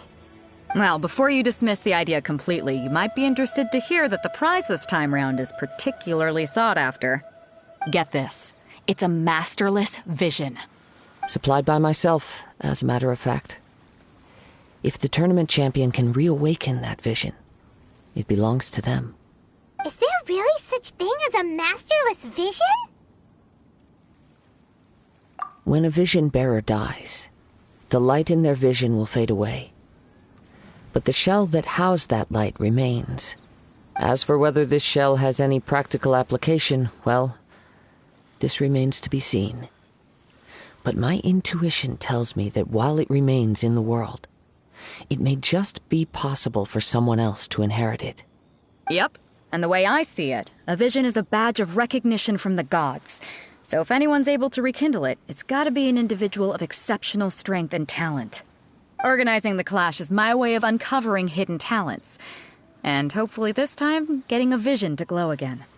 So if you don't have a vision, this is the perfect opportunity to get your hands on one of your very own. Yeah, we're interested in getting to Inazuma, not fighting in some tournament. Inazuma? You want to go there? Well, why didn't you say so? Inazuma? No sweat. In that case, if you win the tournament, I'll give you a choice. Masterless Vision, or a ticket to Inazuma aboard the Alcor. Up to you. You just want him to take part in your tournament! What's wrong with that? The more talent we have, the better the tournament will be. I couldn't let a competitor like you fall through the net. What are we gonna do? Looks like we pretty much Great. Then let's get you signed up. Head to the tournament arena in Guyun Stone Forest. Kazuha and I will be over soon. It seems like it will only be a matter of time before the answer is revealed.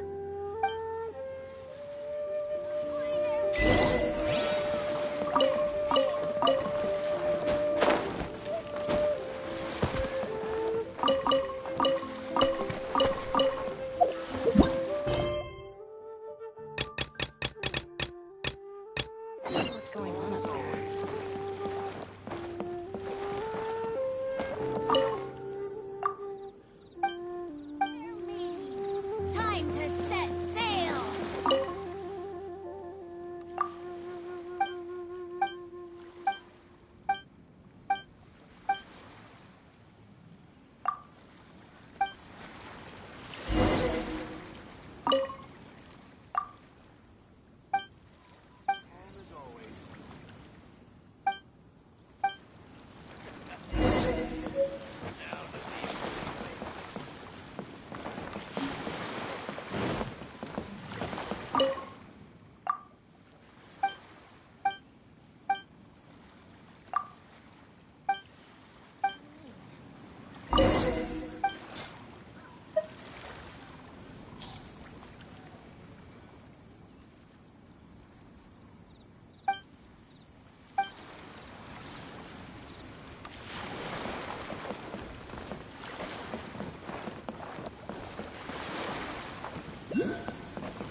Into the wind!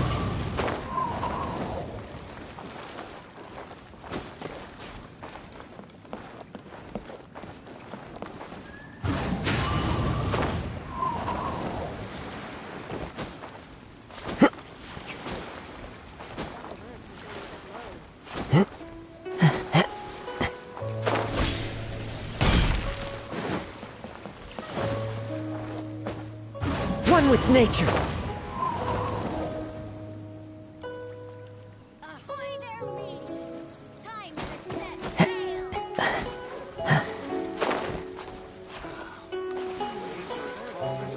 Into the wind!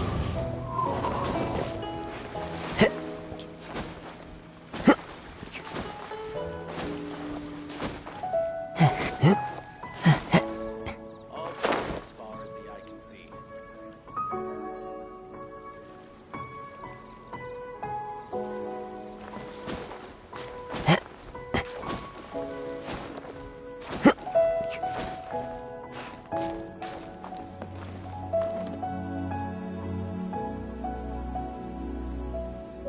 One with nature! All clear as far as the eye can see.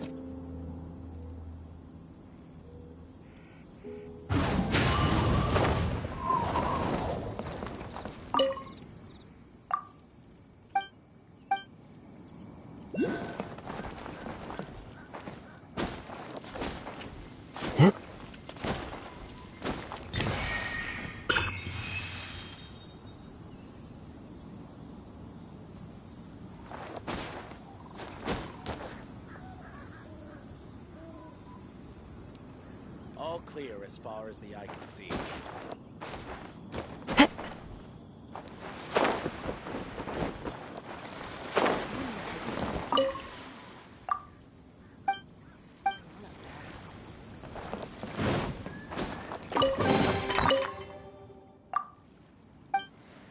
The waves are as calm as always.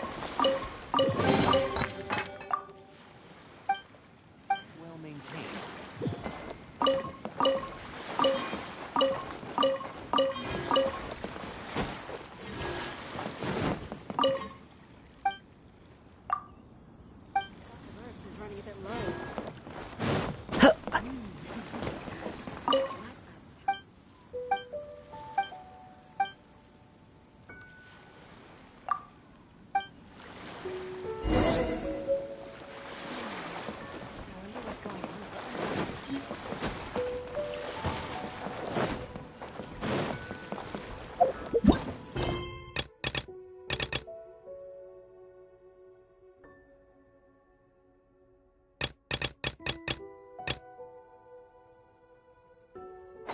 The sound of the ocean waves.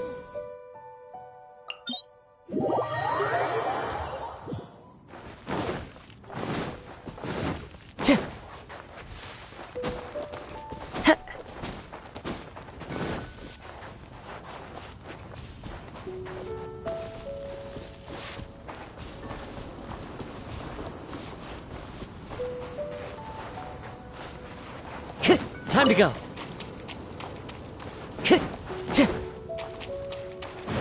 Time to go.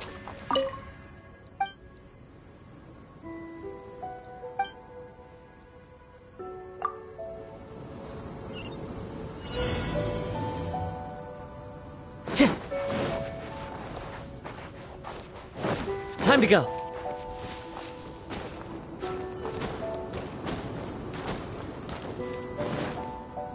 Into the wind.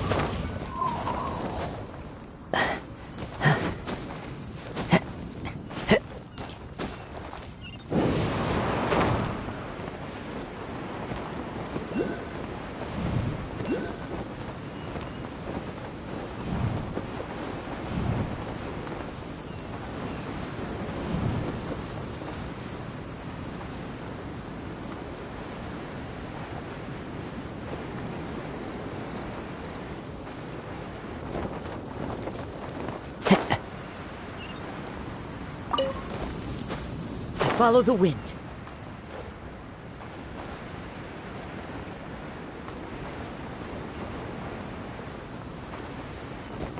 Before we sign up, let's see who the other competitors are. Beto said that they had to be renowned.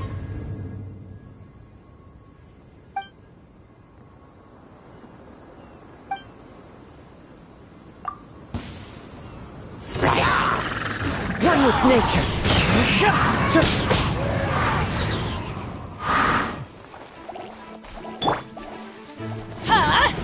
Take cover! Everybody stand back! Into the wind.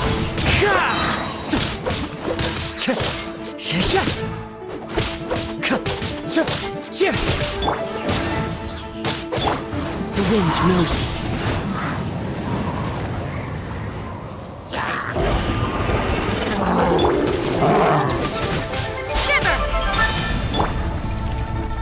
Into the wind. As a good night show.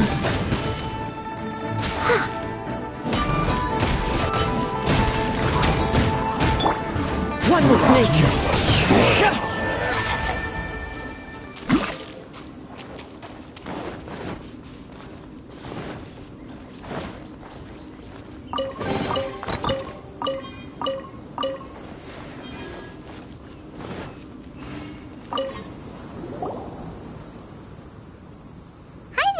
Are you here for the Crux Clash too?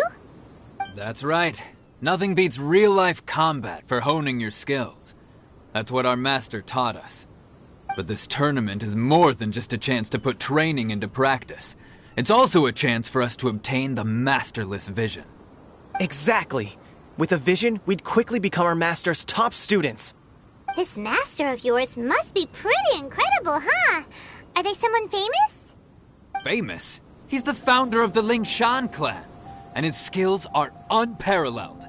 Liang and I... You probably wouldn't have heard of it. It was founded quite recently.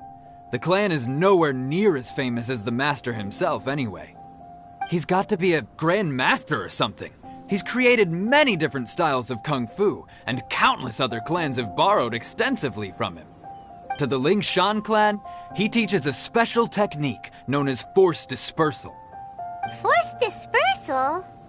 It's a type of breathing exercise where you can train yourself to harness the energy around you and neutralize attacks without moving an inch.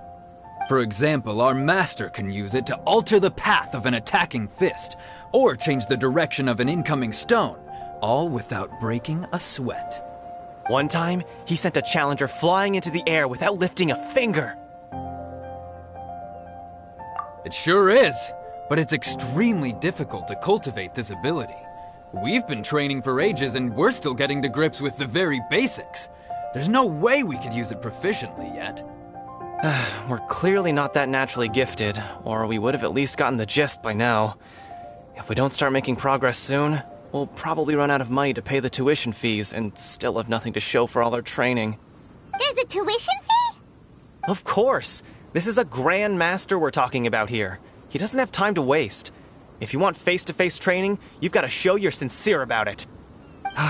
But here we are, having trained under him directly all this time without even a hint of improvement. Master is getting increasingly impatient with us.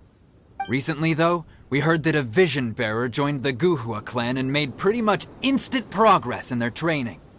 So, if we can get our hands on a Vision too, maybe we can finally make our master proud. Well, we have to try something new. Otherwise, we're stuck in the same situation. Exactly. It can't hurt to try. And if it turns out it does work, the Lingshan clan will go down in history. Folks will come from far and wide. Heck, we could even become the dominant martial arts clan in all of Liyue. See you in the arena.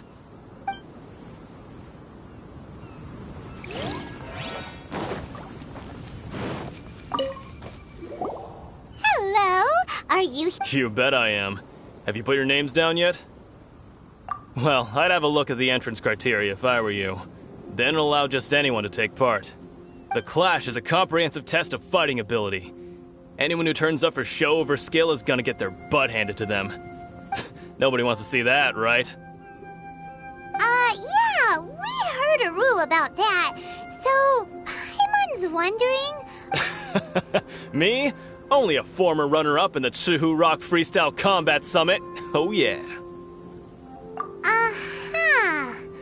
Also, that doesn't sound like the most official tournament out there. What? You... Nonsense. Have you been living under a rock? It's been going on for years. There were plenty of competitors when I took part. Not to mention, I've helped the Millilith catch treasure hoarders before. There were 2 of them trying to escape. I soon sorted them out. They tried to sneak past me under the cover of darkness. They didn't know what hit them. I planted a left hook on the skinnier one's face and sent him flying. Then, the big guy pulled out a knife. I stood my ground, of course. A roundhouse kick sent the blade hurtling into a beam above us. I told you. Unarmed, outnumbered 2-1, but I still got the upper hand.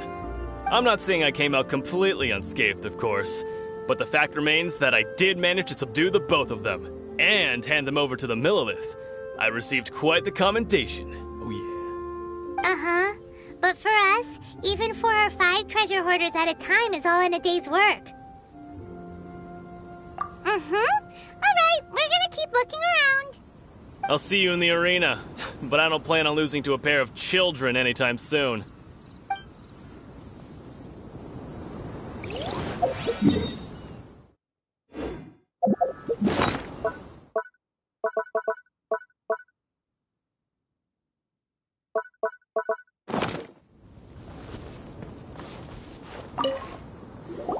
Hey, youngster. Are you here for the Crux Clash, too? If so, seems I found myself another new adversary. So you're also here for the tournament? You better believe it. I wouldn't be here if I didn't think I could walk away as a champion. For me, obtaining a vision is the final and most important piece in the puzzle that is my life. No. It's not about what I want to do. This is about who I want to be. I am looking to become a perfect person. I know how that sounds, but let me explain. I've lived a successful life so far, without any setbacks. I've passed every exam I've ever taken, enjoyed numerous successful business ventures, and seemed to get on with just about everyone socially. In most people's eyes, I am already the very embodiment of the perfect person. Though, of course, I'd never let the praise get to my head. I know I haven't reached perfection yet, because there's one thing I'm still missing. A vision. You have so much self-confidence. That's not important. I have a contact in the Crux fleet who was happy to vouch for me, so they very kindly made special arrangements on my behalf. I've also brought along a bit of an entourage for moral support. It's such a blessing, really, to have so many good friends in my neighborhood. Of course, I also put in a few good days' practice, concentrating mostly on rare and esoteric styles of Kung Fu. As a high achiever by nature, I'm confident I've done enough to guarantee my victory in this tournament. Ha! You don't mince your words, do you? The arena will be the judge. Now then, if you don't mind, I need to finish my pre-competition routine. It's not too long now before you'll get to see me in action. So, to recap, we're up against an inflated ego, some gullible guys paying way too much for their kung fu classes, and another guy who's just really average. Seems like you've got a pretty good chance of winning this thing. Come on, let's go sign up.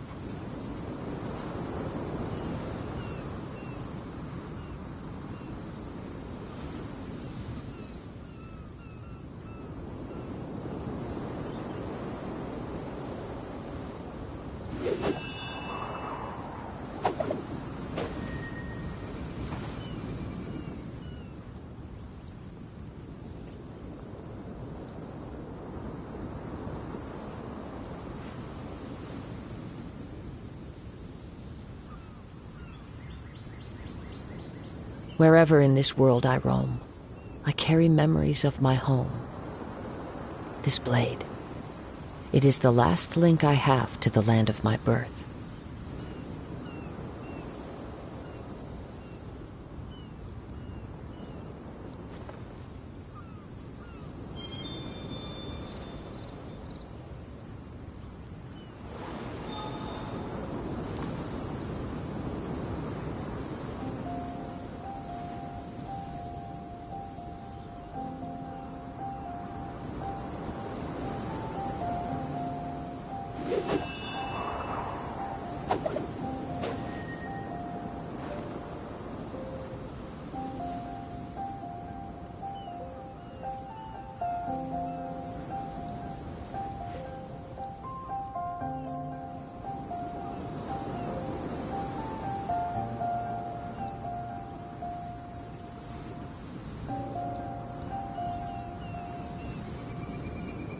This scenery is wonderful.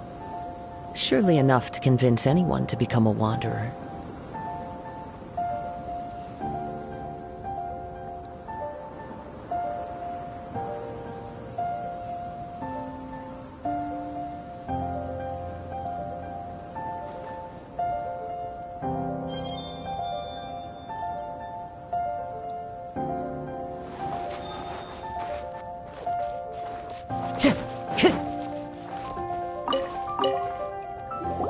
Chink's a village arm wrestling champion, huh?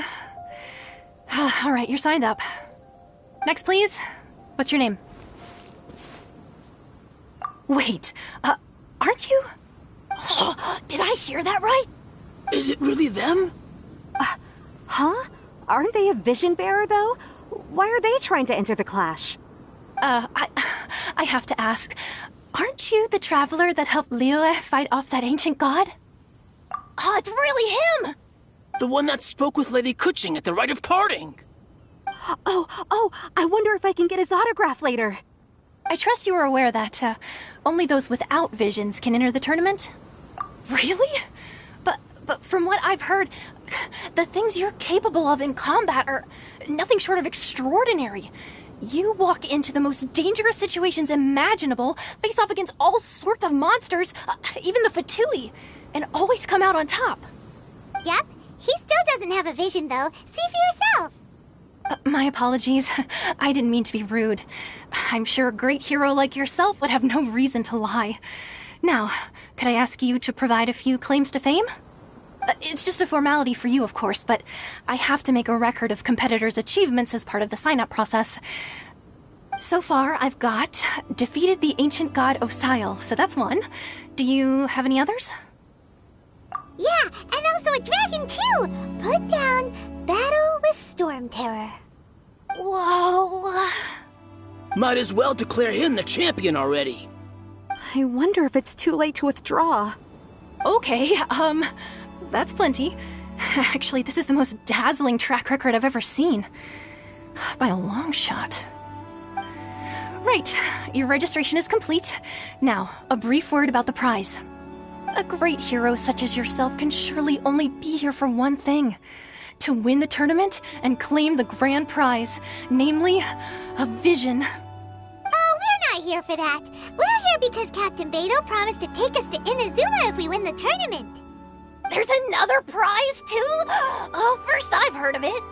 Beto must have upped the stakes this time to attract top talent.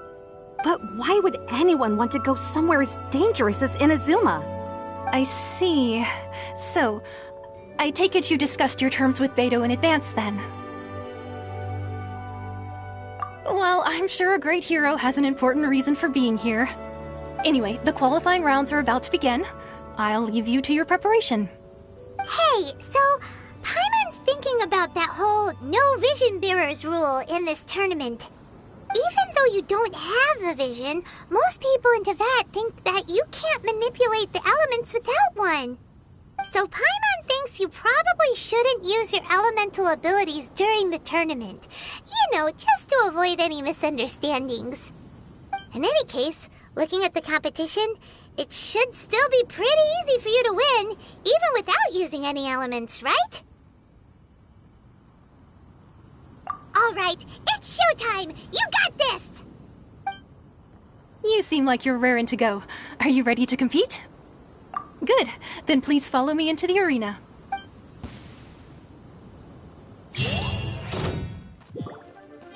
Our next competitor is seen by many as the favorite to win this tournament. His first bout begins now! You? You're the hero they're talking about? Ugh, how am I supposed to win now? What a strange guy. Why was he so confident to begin with? Well, now that we've won, let's go and see Beto. She'll probably have something to say to us.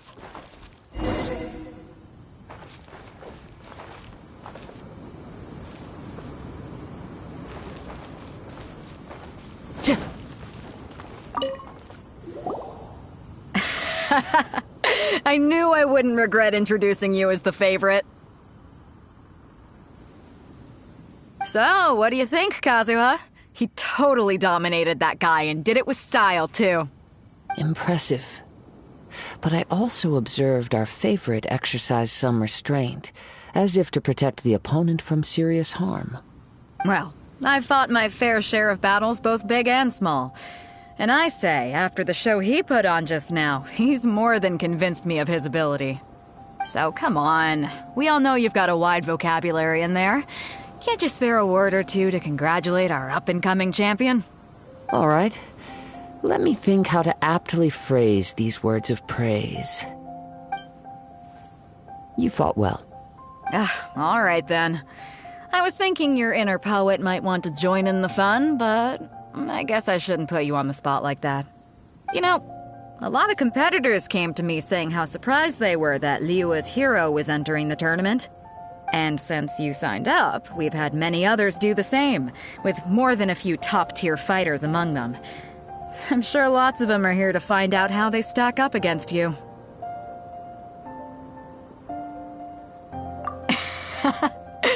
Well, since everyone sees you as the one to beat, I figure I should start treating you that way too. For one thing, we don't want you wasting all your energy in the early rounds fighting people who are well below your level. Not to mention, you must be itching to fight someone in your league too, right? So, I'm putting you straight through to the semifinals. Huh? But we only just started the qualifiers. Seems like a crazy system if we just skip straight to the semifinals. This is how Captain Beto works. You won't persuade her otherwise. Besides, at your level, you would have made it to the semifinals anyway. Huh. To be fair, Paimon was thinking that too. All right, I'm gonna watch some more of the tournament. If there's any potential contenders for you out there, I want to know who they are and what they're about.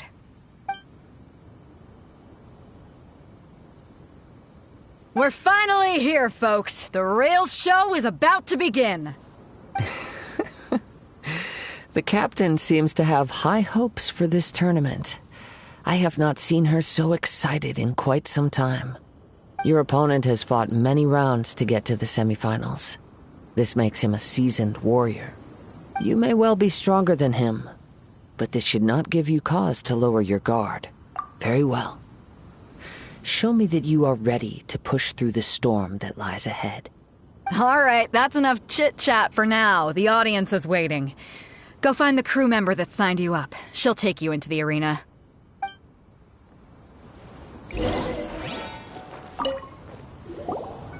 Your opponent in the semifinals is new to the Crux Clash, but he has quickly become the dark horse of the tournament. I do not doubt your abilities, but I would suggest that you make sure you are fully prepared before you begin. Relax. My guy's at the top of his game. He ain't... Okay, follow me. At last, the moment we've all been waiting for. The semifinals have begun. Who's it gonna be this time? The hero or the dark horse? I don't care about the prize. You're a strong opponent. That's what I'm here for.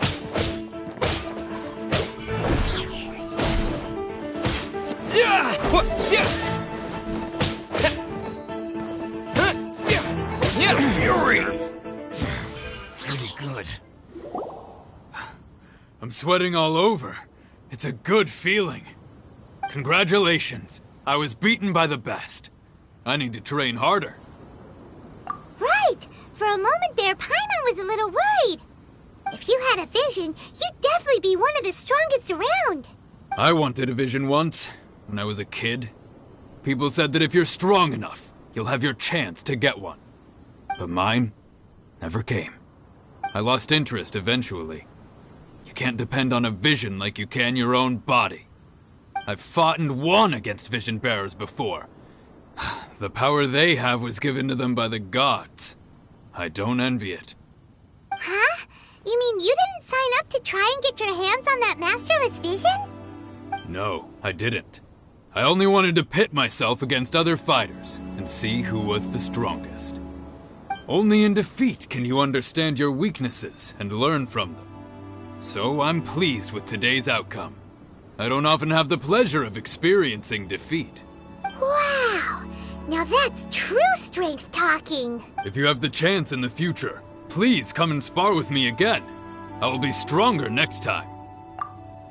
By the way, do you know who else made it into the finals? Is it gonna be someone even tougher than you?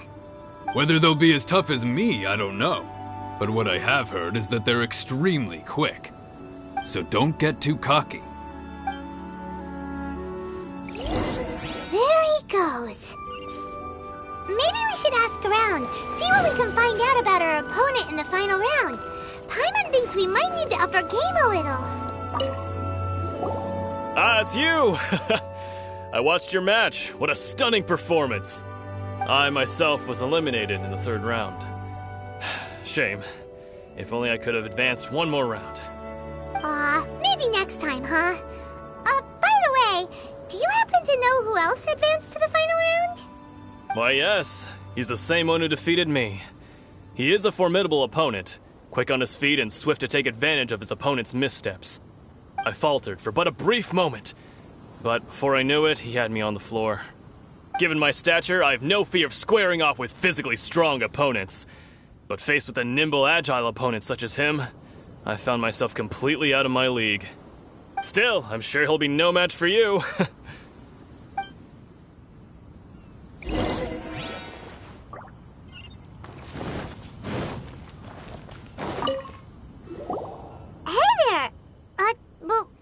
He tried to use force dispersal to deflect a punch, but instead he took it straight to the nose. There was blood all over the place. His opponent was pretty freaked out by it. He kept asking him, "Why didn't you dodge?" But he was pretty much out cold by that point and couldn't reply. "Why don't you dodge?" they ask. Because to not dodge is the very essence of Lingshan clan kung fu. It's just that he hadn't quite mastered it yet. Don't even get me started. I spent all my energy helping him get from here to the boat to take him back to the harbor. But by the time I got back, my scheduled match time had already passed and I had to forfeit. I don't dare tell my master about this, otherwise I'd never hear the end of it. Sorry, I shouldn't be complaining in front of you like this. I'm afraid I'm still a bit out of sorts at the moment, so I probably won't be able to help you with whatever you were here to ask me about. Oh, alright then. Thanks, I'll do my... We still haven't got any useful information yet. You gave an outstanding performance. Truly commendable. I could sense that you're not familiar with bouts of this kind, and it could have cost you the match. But you were quick to adapt. and managed to claim victory over your opponent. In fact, I discerned this not from what I saw, but what I heard. The ground beneath your feet, and the pattern of your breathing. But it is nothing remarkable, for I discerned nothing more than Captain Beto did. He's right. But in my case, I was purely relying on previous experience. I guess not using your elemental powers must be quite new for you, huh? We wanted to ask about who our opponent will be in the final round. Do you think they'll be stronger than the one we faced in the semifinals? Not exactly. Contenders that reach the finals aren't necessarily stronger. They tend to have something unique about their style. As for the guy you'll be facing, his skill lies in his speed, and he has superior form. It's also obvious that he's seen his fair share of battles. What's the matter? Worried that you've bitten off more than you can chew this time? If that is the case, then I have a proposal for you. Let's go somewhere a little quieter, shall we? I haven't properly introduced myself yet. In the land of Inazuma, I was a wandering samurai. Yeah, we could tell that from your getup. But at the same time, when you talk, you don't really sound like someone who's used to waving a sword around. It is true that I am versed both in literary and martial traditions. But on the straggling path of a wandering samurai, is there harm in acquiring a surplus skill? I do not mean to flaunt my martial prowess, but I myself have witnessed reputable fighters hailing from across the lands. I do possess some knowledge regarding your opponent's particular skill set. Given your talents, a few hints from me will be all that's necessary to bring your opponent down. Hang on. Don't you think you're bending the rules a bit there? Gathering intelligence is an essential part of any duel. You must know your enemy. Besides, our favorite here has fought many battles on their journey from Mondstadt. Such impressive feats require more than just bravery alone. You betcha! Wait a second. We never told you that we've been to Mondstadt. Does one not leave a trail when traveling through the wild? In return, nature also leaves its traces upon you. However, there is only so much that can be discerned from these traces. I sense that many things about you elude me still. These are the things I am curious to know about. Come with me. Some post-match entertainment is in order.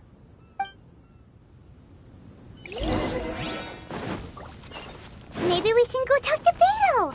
Surely she's gotta know something.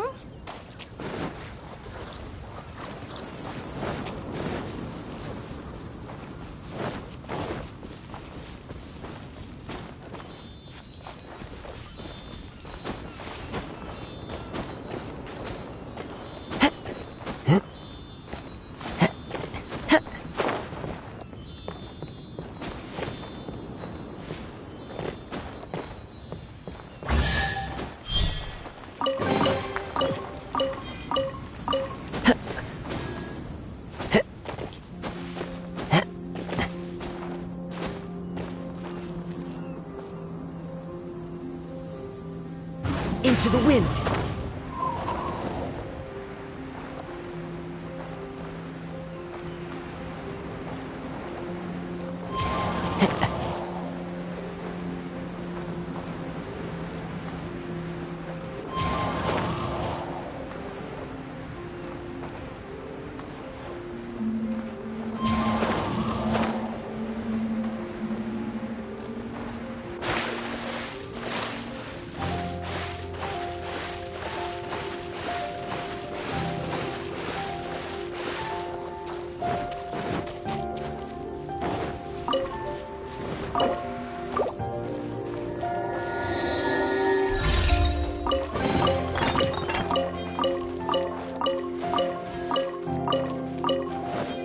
Time to go.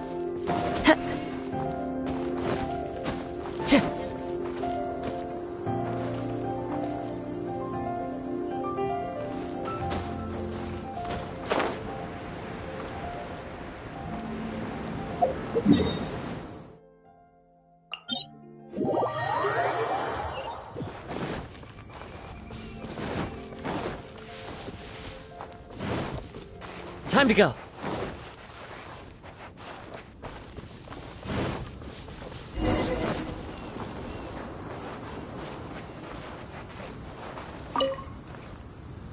Now that we're alone, let me cut to the heart of the matter.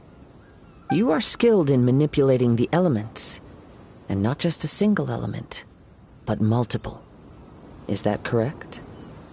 Paimon knew that you were hinting at something from the moment we met. You've no— That's right. If the other contenders were to catch wind of your elemental abilities, let's just say it would cause some unwanted misunderstandings. If I'm not mistaken, you share these considerations, given your reluctance to use elemental skills even in the heat of a match. When I talk about that which I see or hear in you, this is not poetic symbolism at play. I mean these things in the truest sense possible. Since a young age, I have been attuned to the tidings of nature. I hear the breath of the wind and the whispers of the leaves. It is things of this nature that I also hear from within you. Nothing more. As crazy as all that sounds, somehow Paimon still believes you. My humble abilities are negligible compared to your incredible feats. To think a human could wield the elements without a vision. And not to mention your incredibly complex scent, like that of some mysterious being. Hey, stop evaluating us based on our smell! It's weird! Could you perchance enlighten me as to how you managed to obtain your combined elemental abilities? Extraordinary. So then, might I be so bold as to inquire how exactly it is that you learned to channel elemental energy and even wield it in combat? It's nothing really. Paimon just told them whatever came to mind. It's been a long journey, and many things have happened along the way. Somehow, he just naturally learned to use the elements through it all. Honestly, even Paimon doesn't understand how it all works. Perhaps such unfathomable things are the essence of the gods and the visions they grant. However, I still wish to have the honor of seeing how you wield the elements. Perhaps it may yet reveal something to me. Of course, I too shall share with you all that I've learned. That will make it a fair exchange. Now then, let's test your skills, shall we?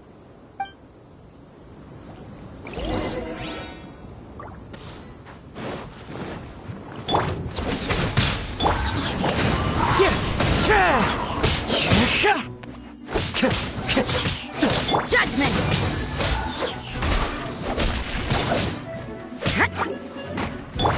The wind knows me.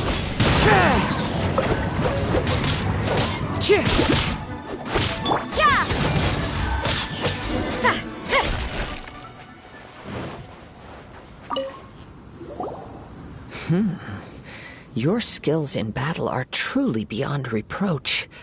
Even with your opponent's speed, he shouldn't be able to overwhelm you. Your opponent is skilled at controlling his breathing and maintaining balance, which enables him to execute moves that many would find impossible. He relies entirely on the element of surprise to defeat his opponents.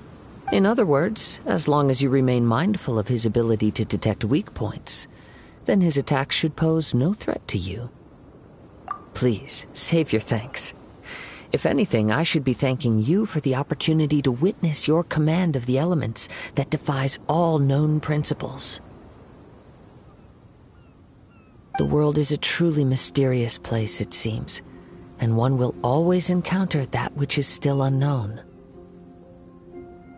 You seem kind of obsessed with visions, but don't you already have your own?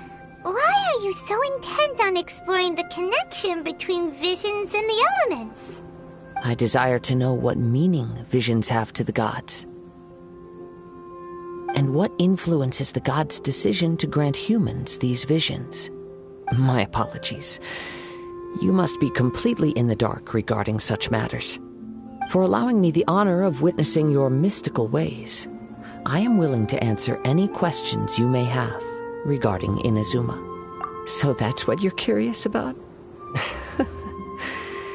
Then allow me to tell you more. As you well know, a vision hunt decree is currently underway in Inazuma. Visions are a gift bestowed by the divine. People that have accepted this gift are now having their visions confiscated inexplicably. sometimes in circumstances that leave their original recipients dead.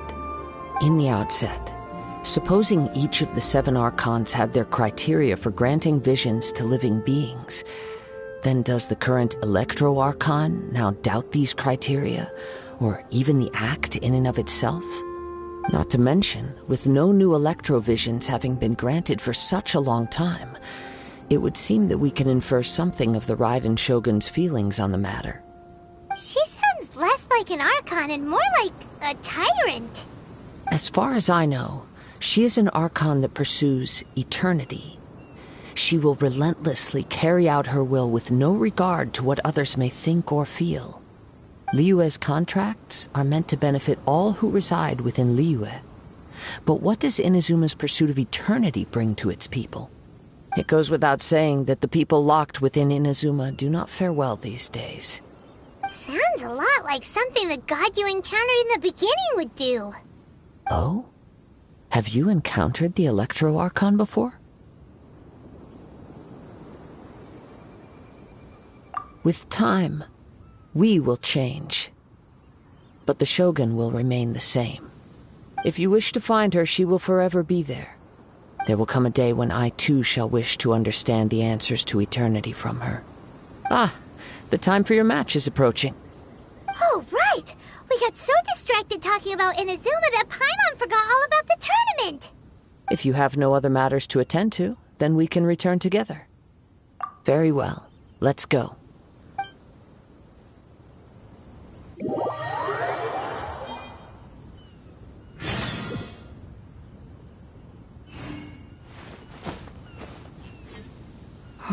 Why isn't he here yet? Never mind. We can start by making your entrance first. Everyone, listen up! Your attention, please!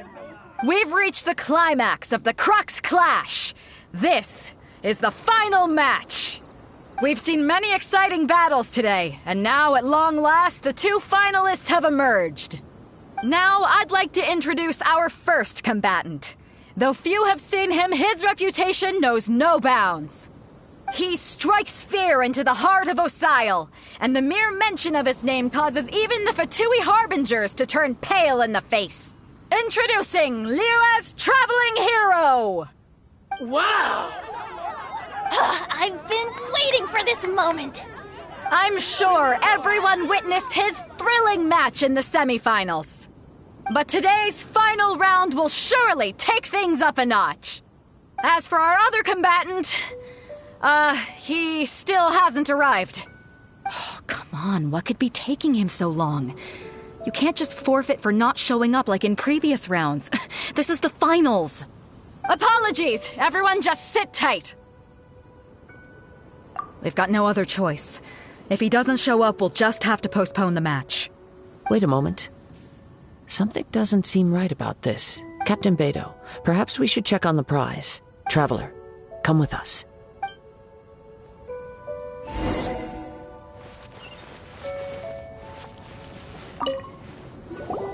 Let me see. It's gone all right. Huh? Did somebody steal it? Who would dare do such a thing in broad daylight? We don't know when it was taken exactly. I never thought that someone here would have the guts to cross Captain Beidou. No need to worry. Even the craftiest sleight of hand does not escape nature's watchful gaze. The culprit has only acted recently. They will not have gotten far. The vision was the prize that I had offered, and it was my responsibility to look after it. Well, if you insist. I'll leave the matter to you then. I'll stay here and try to offer some explanation to all the spectators that came to see the match. If you would, please come with me.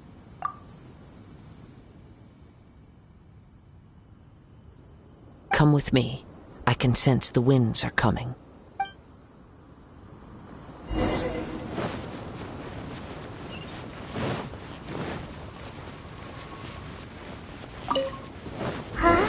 A wind current? The winds have come at an opportune moment. Let's seize this chance.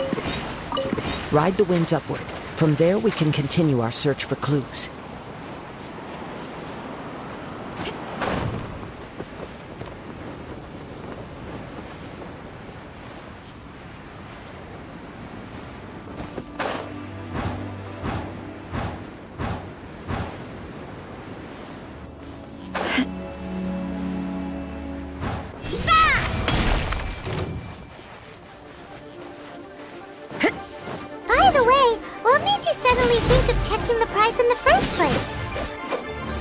heard it the moment it was stolen.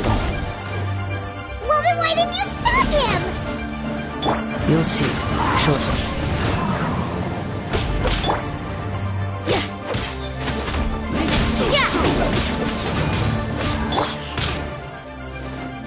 Into the wind.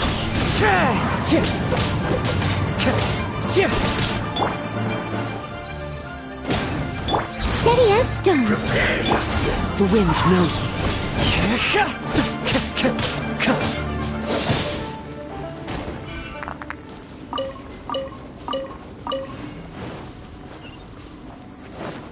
The winds are guiding us forward. The culprit is on the opposite shore now.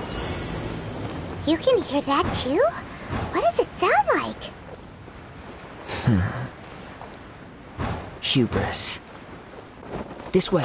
Follow me. There may be an ambush waiting for us up ahead, but I trust that you are well prepared for such a scenario.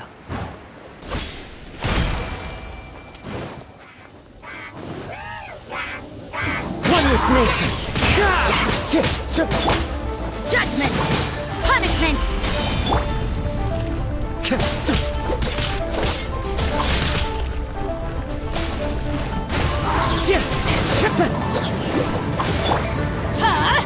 Take cover! That's gonna hurt in the morning.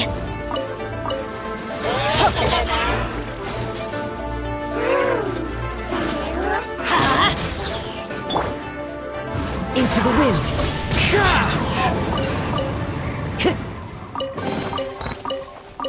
Time to go. Hoarders, they're here! Get them! Treasure hoarders, just as I expected. In which case, please stand back.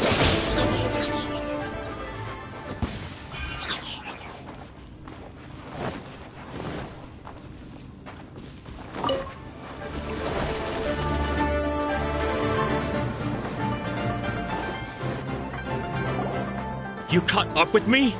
How is that possible? I had even prepared a boat to ensure a quick getaway, and still you caught up to me. No boat could ever match the speed of the wind. The wind? What are you talking about? Oh, I get it. Your vision. Drat! If I only had a vision. Or, if I could activate this one, then you'd never be able to catch me.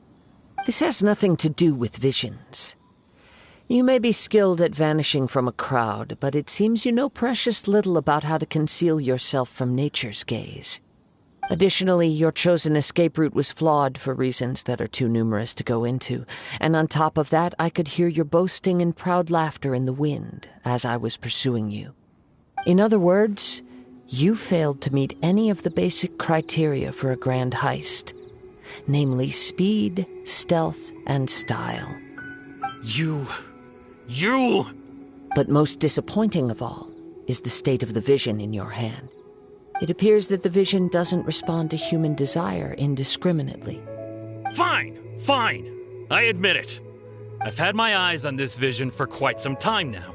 I decided to register after hearing that this fighting contest was full of a bunch of lousy fighters.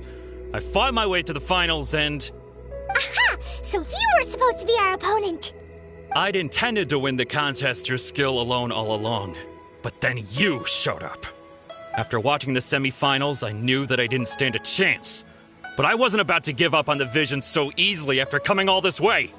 Since there was no use in trying to face you in the match, I decided to put my skills to good use while everyone's attention was on you and Beto.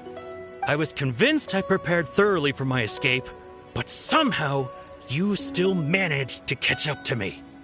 After all I went through to get it? I think not.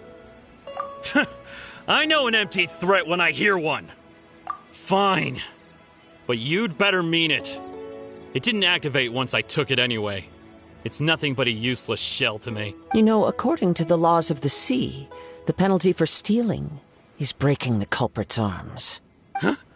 You're not serious, are you? Not to mention that the item you stole was a prize. You didn't show up for the final match, and you damaged the reputation of the captain of the Crux fleet. It seems that it would be only fair to brand the word thief on your forehead with a hot iron. Whoa, we don't need to go that far, do we? I never would have guessed you could be so cruel. If this is where talking gets me, then forget it! I'll risk a fight!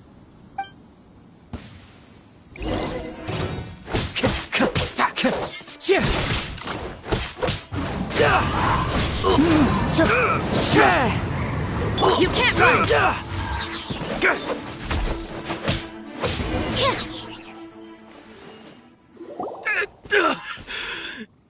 No, no! Do what you want, but please, don't brand my forehead, please! He has persevered to the bitter end, and now death looms near. Yet still the gods do not bestow their favor upon him. Put down the vision and leave. I've changed my... Huh? What's wrong? Are you asking for more punishment? It's up to you. Such willingness is commendable, and fits the way of the samurai. No need for that. Thank you for releasing me. You truly are generous. Huh? Paimon doesn't get it. Were you just trying to scare him? I take no pleasure in frightening others. I was just testing all possibilities while the vision remained in his hands. When people are forced into a corner, that is when their greatest strength will appear. I thought it may be an opportunity for him to awaken the vision. But unfortunately, nothing happened. Yes, I wanted to know whether it were possible for an extinguished vision to be reawakened. From the moment he stole the vision, I decided to use him for this experiment. I've tried many other methods in the past, though few tales tell of a masterless vision reawakening. After seeing you command multiple elements, I figured that nothing is impossible. Come, why don't you give it a try? Let's... The vision didn't seem to respond at all. I see. So you are also unable to rekindle the vision. No matter. This was expected. I suppose this vision is still mine to take for now. Yeah, what's the story behind this vision anyway? The story begins with an old friend. He was once a good friend of mine. One day he asked me about a sword art of which he had heard, the Musono Hitotachi. I told him it can only be witnessed when divine punishment is administered. It is the pinnacle of the Raiden Shogun's skill, a symbol of ultimate power. But he replied, there must be one who can withstand it. There will always be those who dare to brave the lightning's glow. Then, the Vision Hunt decree arrived.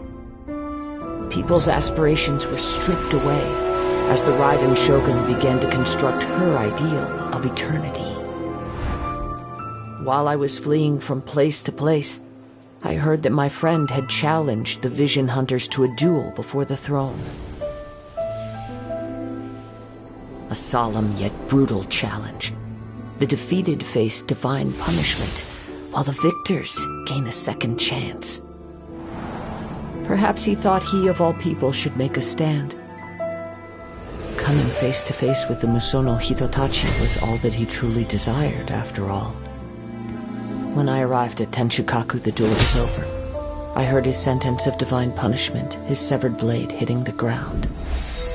Perhaps that was the glory he had yearned to witness.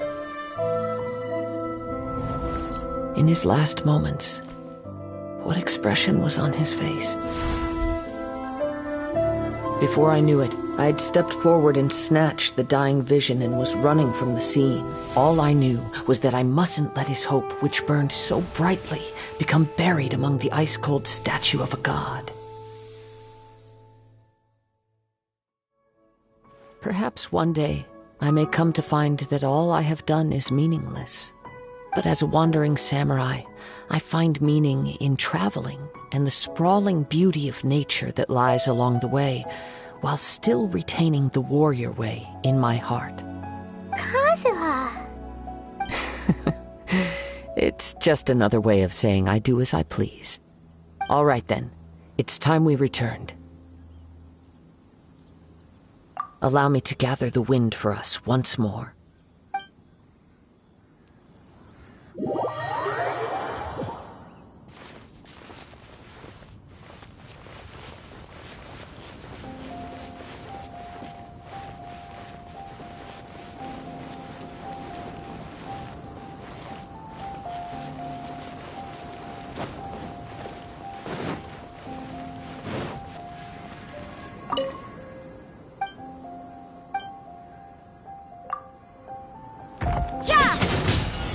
must remain calm. Teamwork is dreamwork! As one with wind and cloud. I must leave no stone unturned, as a dutiful maid would.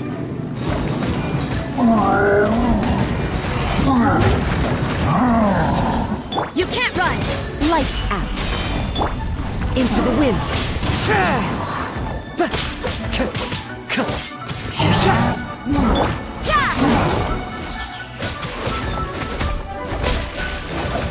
Let's light it up!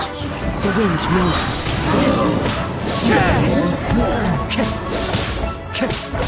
I'm going in!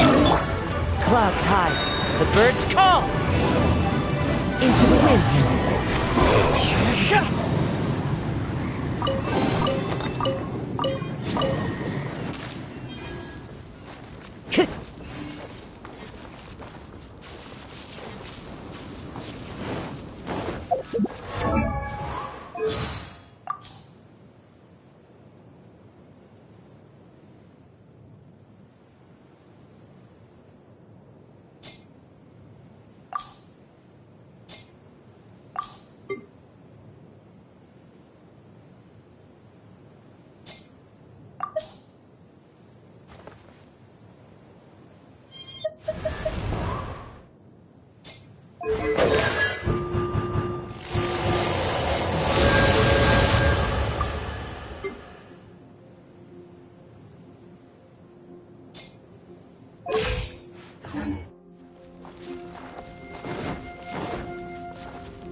Time to go.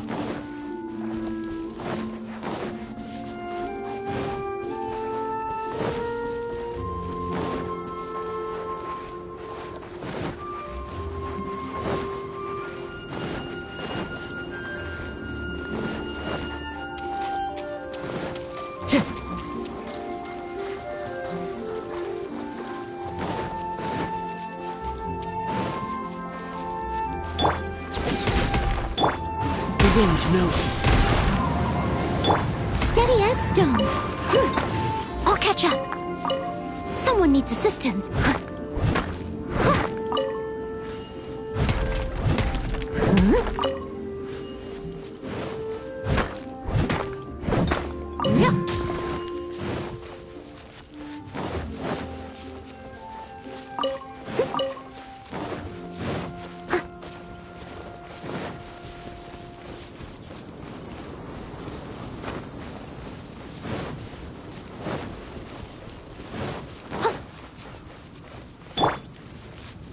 Let's light it up!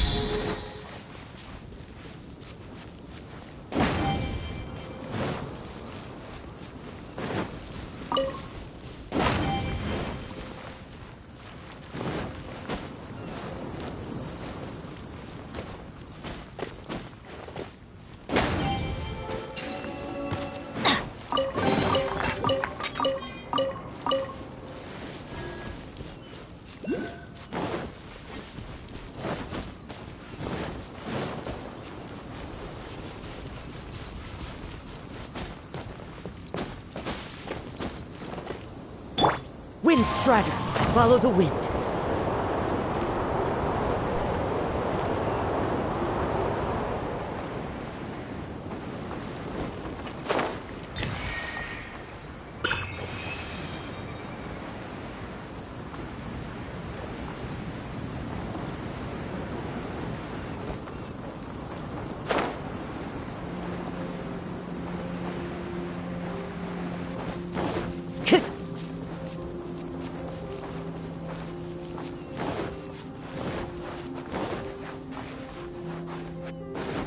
Time to go.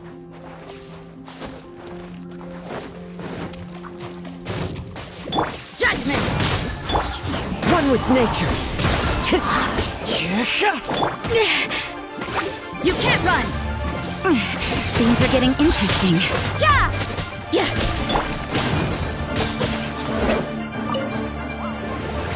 Let's light it up! Let's light it up!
Where'd that come from?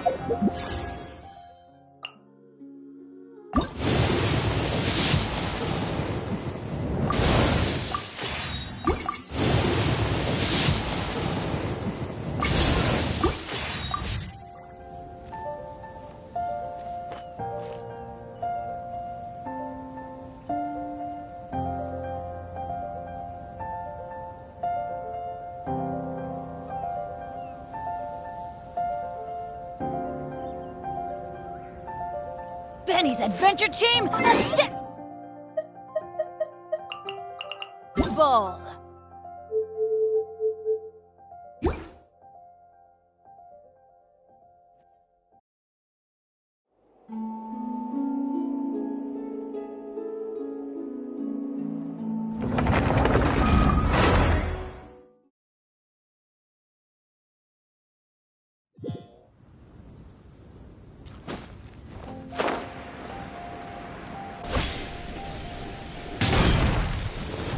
Everybody stand back! So you know your stuff, huh? Leave it all to me.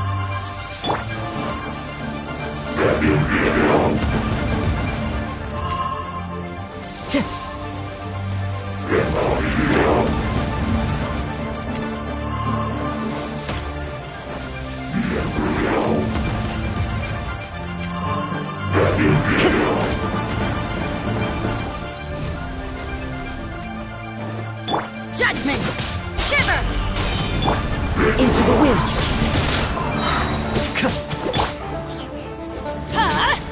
Take cover! Falling leaves, adorn my night!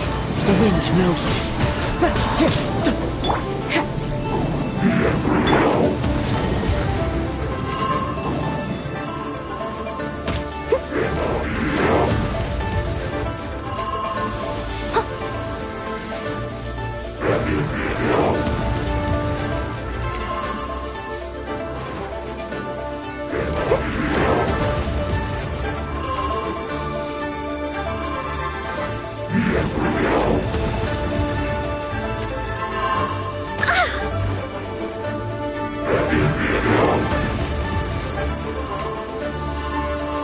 I'll catch up.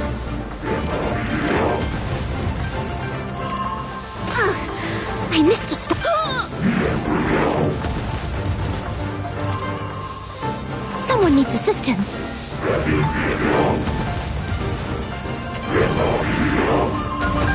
That's going back in the wash.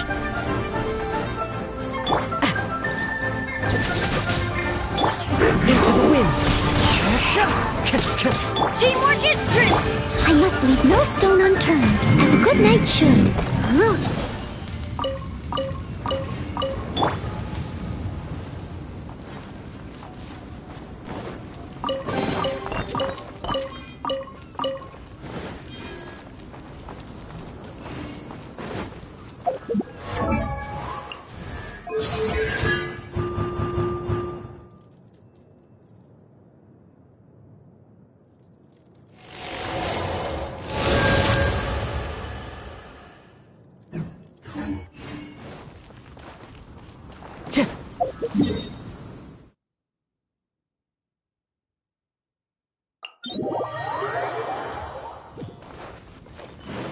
Time to go.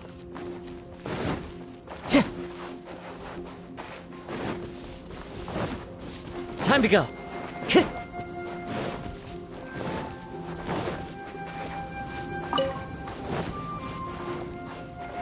Time to go.